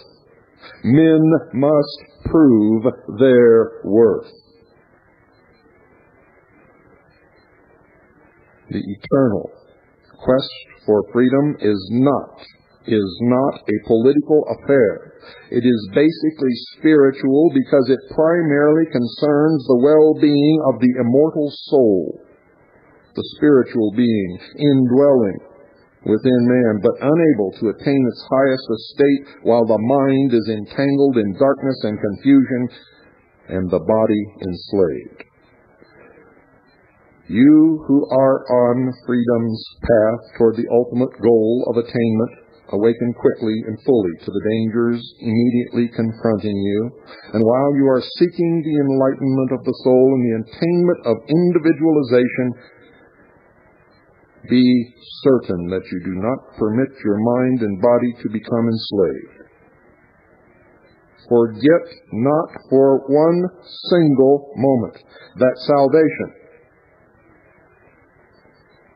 of the soul must proceed hand in hand with the freedom of mind and body, as so clearly pointed out by Jesus Christ, the Nazarene.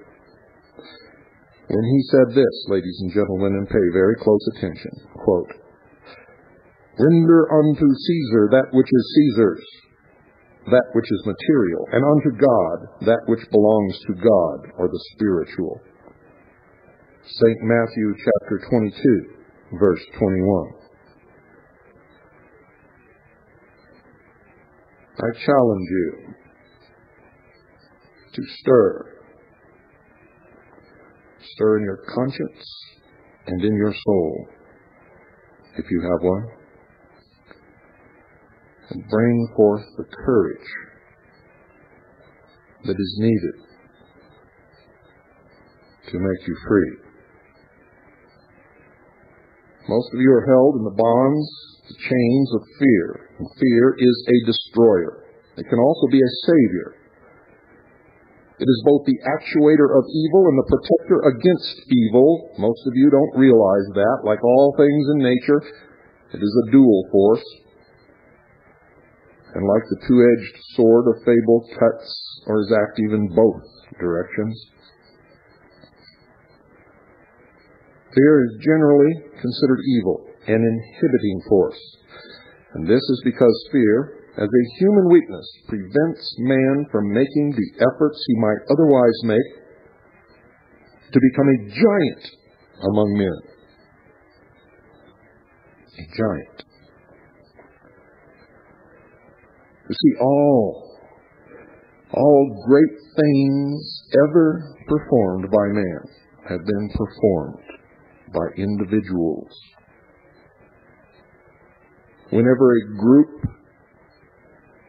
made great change, they were always motivated and compelled and led by one individual. Fear, ladies and gentlemen, on the other hand, because of the anticipation of consequences, keeps millions from crimes of every type, because they believe God or the courts will punish them for evils that they commit. They're unaware that it is not God who punishes, but their own acts in reaction. While it is true that fear prevents their doing evil, it is equally true that they are none the better, but are merely negative in goodness.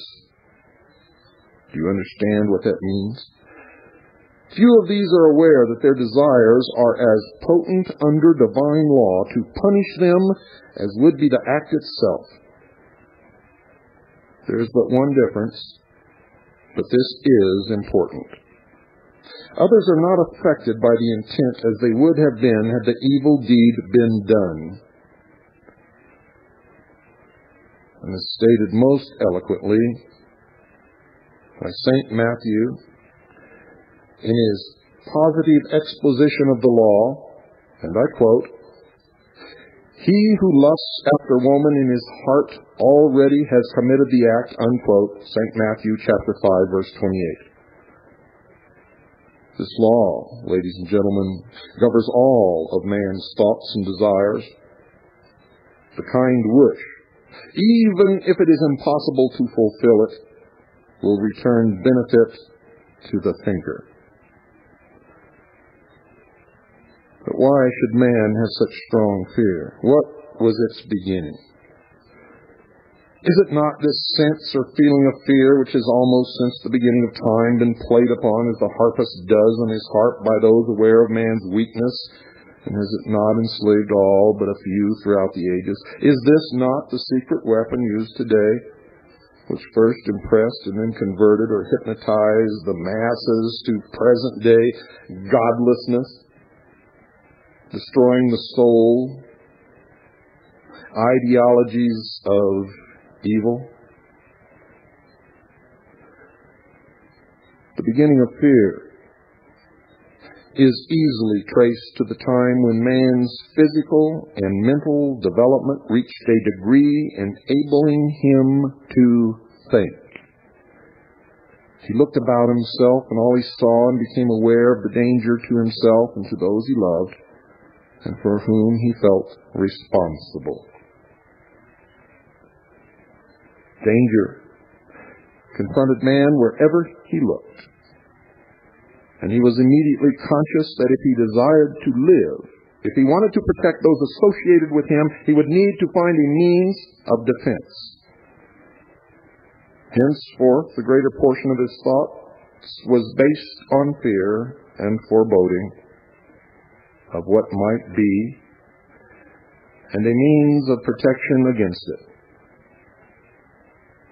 You see, this fear sense became an integral part of him, and when one source of danger was removed or overcome, there immediately was another. For man's mind is fertile. As the sources of danger changed, so must the means of defense. Throughout the early ages of man, his consciousness was different from that of other sentient creatures. His defense was based on some form of battle. Then in later ages came formal war to threaten life, and still later appeasement based upon craftiness. And this has continued to the present, and man can only lessen his fears by learning the truth. Seek ye the truth, and the truth shall make you free. And I tell you, nothing else will. The truth, the governing law, and realistic means of self-defense only comes by knowing the truth. You see, man's only safety lies in not permitting himself to be influenced either by others' promises of benefits or by his own selfish interests, which would infringe upon the rights and possessions of his fellow man. Fear can only be eliminated by refusing to be selfish or trying to obtain possessions of any kind except by faithful service and effort, by production and refusal to accept any subsidies not based on exchange of equal value. To do otherwise is to become enslaved. One immediately arouses the ever-present innate fear of reprisals or being made to pay later, and possibly unable to do so.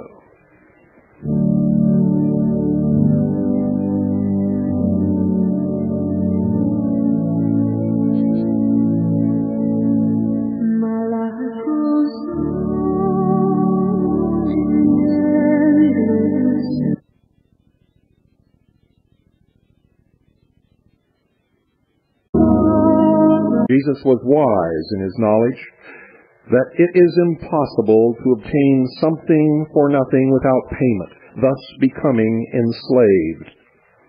You all misunderstood what you read. I'm telling it to you straight now. Jesus was wise in his knowledge that it was impossible to obtain something for nothing without payment, thus becoming enslaved. Throughout time, man has refused to learn this simple lesson. He remains by nature a gambler and foolishly believes that he can do that which no other man has been able to do. Win against the ever-operating law of exchange or justice. The acceptance, ladies and gentlemen, of these ideologies has robbed man of his self-defense by causing him to actually believe that since there is nothing which he formerly believed in, there can be no reaction to his misdeeds, no punishment. Since there is no one who can punish, therefore he is free to do as he pleases without fear of anything, there being nothing to fear.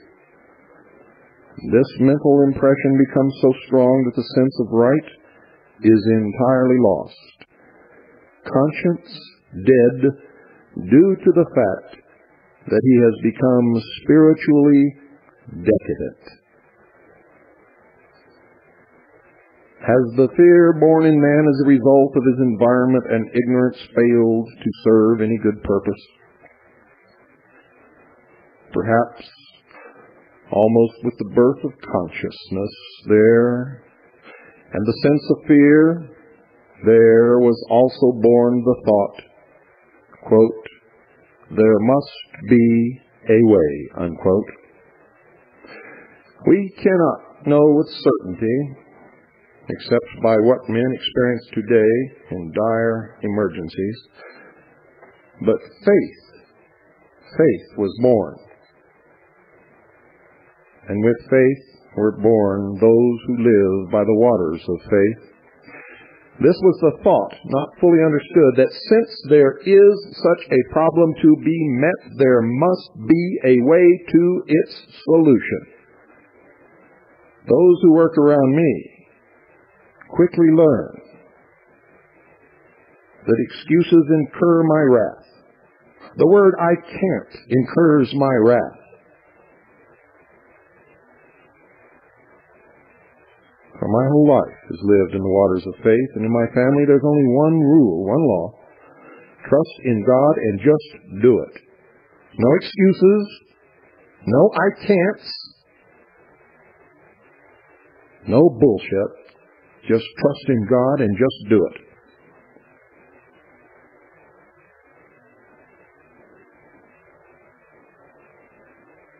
This thought or faith gave birth to courage, and the determination to win.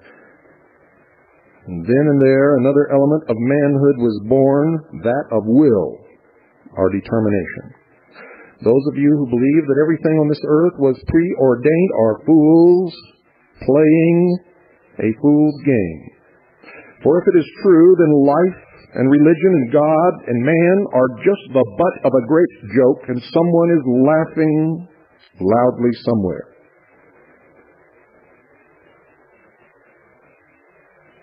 That kind of thinking is born out of irresponsibility, so that you can blame all upon God or upon the devil or upon someone, but nothing falls upon your shoulders, for it has all been preordained. And I tell you, you are sick in that philosophy.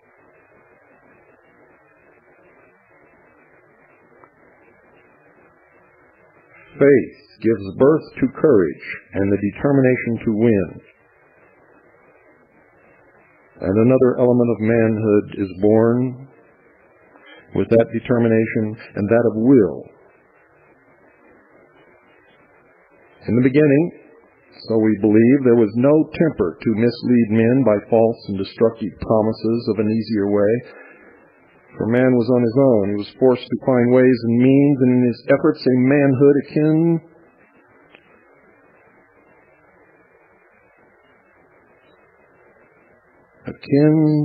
to something divine was born. For man discovered he had a soul. Another and most important element gradually entered man's consciousness, and this was that if he, puny as he was, and encircled by constant dangers, could, by faith in himself and effort, overcome insurmountable conditions, then there must be something far greater than himself. The first concept of one greater than himself, one with supreme power and no weaknesses or evil, who must exist, led to the belief that this being could, by faith and effort, be found. And this belief in something greater men call religion, based upon faith.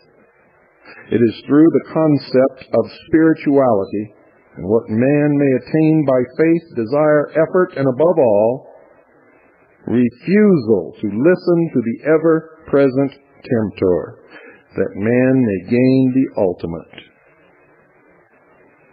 This concept in the passing of time became the inculcations and training in the temples of arcane initiation. The way of life follows the spiritual path to the knowledge of God. Unfortunately, ladies and gentlemen, very few are willing to follow because it requires the elimination of selfishness, the basis of all evil.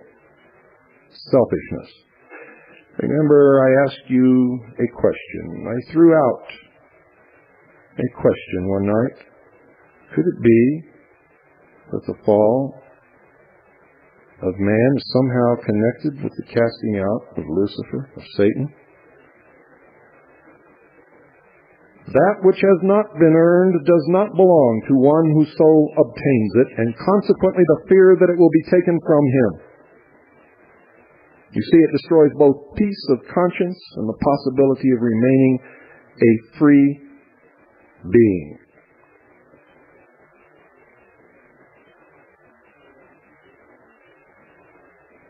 You might ask, is it not generally accepted that self-preservation is the first law of life? If such a law exists, as man's experiences must lead one to believe, does this not support the idea that man is no more than a warring creature, constantly engaged in self-defense, hence some form of destruction, which can hardly be considered spiritual?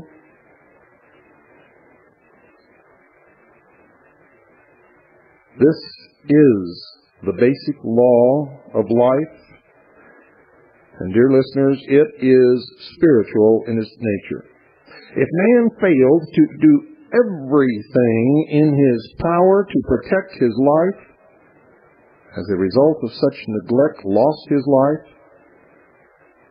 then the destiny for which the soul came to earth would end there. Without life, a body or medium to function through, spiritual attainment would be impossible, ladies and gentlemen. Spirituality would then be forfeited. You see, if man's life was threatened without cause on his part, and he failed to do everything in his power to prevent death, he would then be guilty of three actual crimes. He would first of all permit the enemy to commit murder. Next, he would be committing suicide by failing to protect the most precious possession given to man by his Creator. And worst of all, he would end whatever his destiny might be, the purpose for which body, mind, and life had been given to him. And I believe it's to learn something.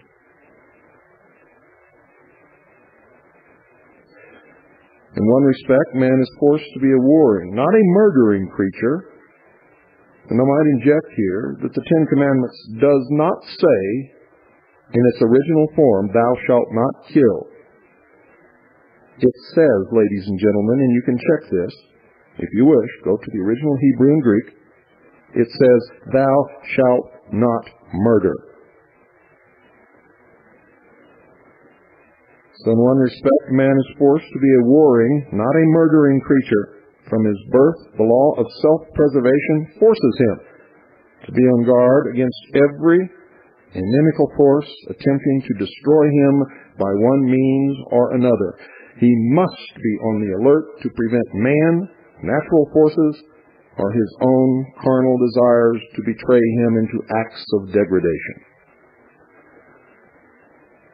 Man is a warring creature, but his war, I tell you, his war is an honorable one. It is one of protection. First himself, so that he may protect those he is responsible for, but in doing so must not take unfair advantage of others, nor be guilty of unrighteousness. The nature of this was and is actually spiritual. It is the battle of righteousness against evil. It is a war biblically spoken of as taking place in heaven because it is waged within man's spiritual nature. He fights to fulfill destiny and to finally create heaven on earth for himself and others who follow. By the war of righteousness, wherein there is no selfishness, he attains the consciousness which makes him a man, knowing both good and evil, having chosen good to attain the promised sonship. Notice, you must choose. You must choose. Each and every one of you listening to this broadcast tonight must choose, and you must choose very quickly. You might ask, is there actually a need for some form of evil in the life of man? Was this, together with some form of fear, ordained in the beginning? And I say nothing has been ordained, but if the divine law is to be fulfilled in the life of man, then it is certainly necessary that he, according to sacred concepts, become a crusader in God's cause and not exist as a negative, effortless, uncreative, unproductive creature. A leech, a parasite upon the rest. The first command is that he must become a man in the true sense of the term, and this implies that he must prepare himself to meet the enemy that is ever alert to destroy the best that he has created. He must meet evil as the soldier meets the enemy. Doing this in the righteousness of his conscience neutralizes fear. Many of you call and ask me, Bill, aren't you afraid? My answer has always been and always will be no. No, no, and no.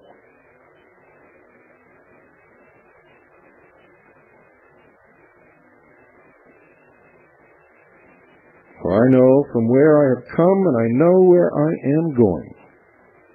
I know who I am, and I know that I possess a soul.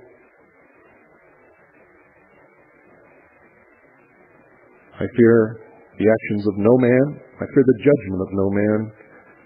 I fear only the judgment of my God.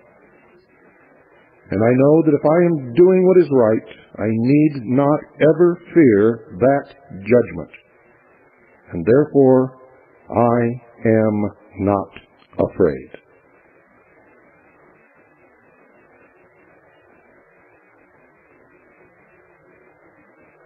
Meeting evil, irrespective of the guise in which it appears, builds strength, character, manhood. It likewise allies you with the spiritual forces of God.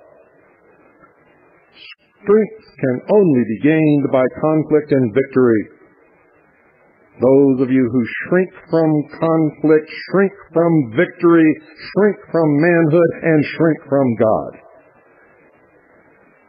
In this effort, man learns that fear is no more than a weakening sense within the consciousness. As taught in the beginning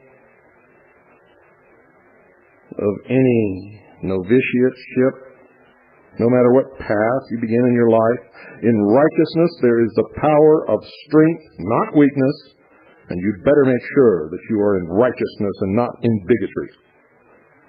Fear is a weakness. To the fearless, the conscience-free, fear is a delusion because removed it ceases to exist. The Apostle John put it nicely when he said, quote, perfect love casteth out fear, unquote. 1 John chapter 4, verse 18. If there were no evil, which masquerades, dear listeners, in many forms, there would be nothing for man to overcome and thereby gain strength and wisdom.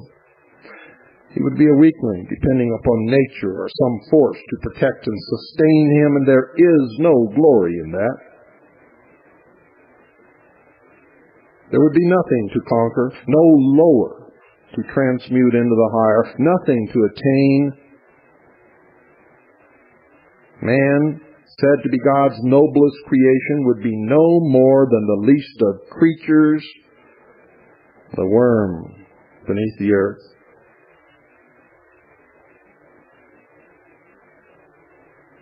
Until man gains wisdom, fear in some form is essential to his existence on this earth. But for the sense of fear is a protector, man would fail to take precautionary measures against the many forces in the world, forces that we call evils, because in one manner or another they are of a destructive, misleading, debasing nature. There is the universal enemy we know as disease, affliction, to which almost all men are subject, unless it is recognized and properly or naturally met. It destroys man, even in his youth, ends his usefulness, and prevents his attainment. There's need to be aware. Fear those who would mislead man and take advantage of him to his detriment or possible destruction, which is happening all around us today. Fear, even if based in ignorance or ignobility of nature, induces him to exercise caution, be on the defensive, and will at least partly prevent his committing evils which would reflect back upon himself and prove his undoing. That is the gnawing in your gut that you tell me about as I travel around this country. Bill, something is wrong. I feel it in my gut. Should you fear God? Should you fear God? No. You should fear God's judgment, but only that fear will come if you know that you deserve to be judged harshly. Fearing God is a debasing, degrading misconception of all sacred concepts. There is nothing to fear in God. Man should fear to commit any act that is evil in nature, that may react upon himself or bring evil results upon others. He should fear to commit evil, not because he fears God, but because of the certainty that every evil deed is under the divine law. As ye sow, so shall ye reap. The act will react in harmony with the act itself. In simple words, it may be said that man should fear to commit evil against himself. Don't fear God. Let your love or devotion to God be such as not to do that which is dishonorable. Most people today don't even know what honorable means, much less what dishonorable means. This term includes everything that is ignoble, degrades yourself before the face of God, and destroys the ease of conscience. There's a sacred precept, dear listeners. There is a sacred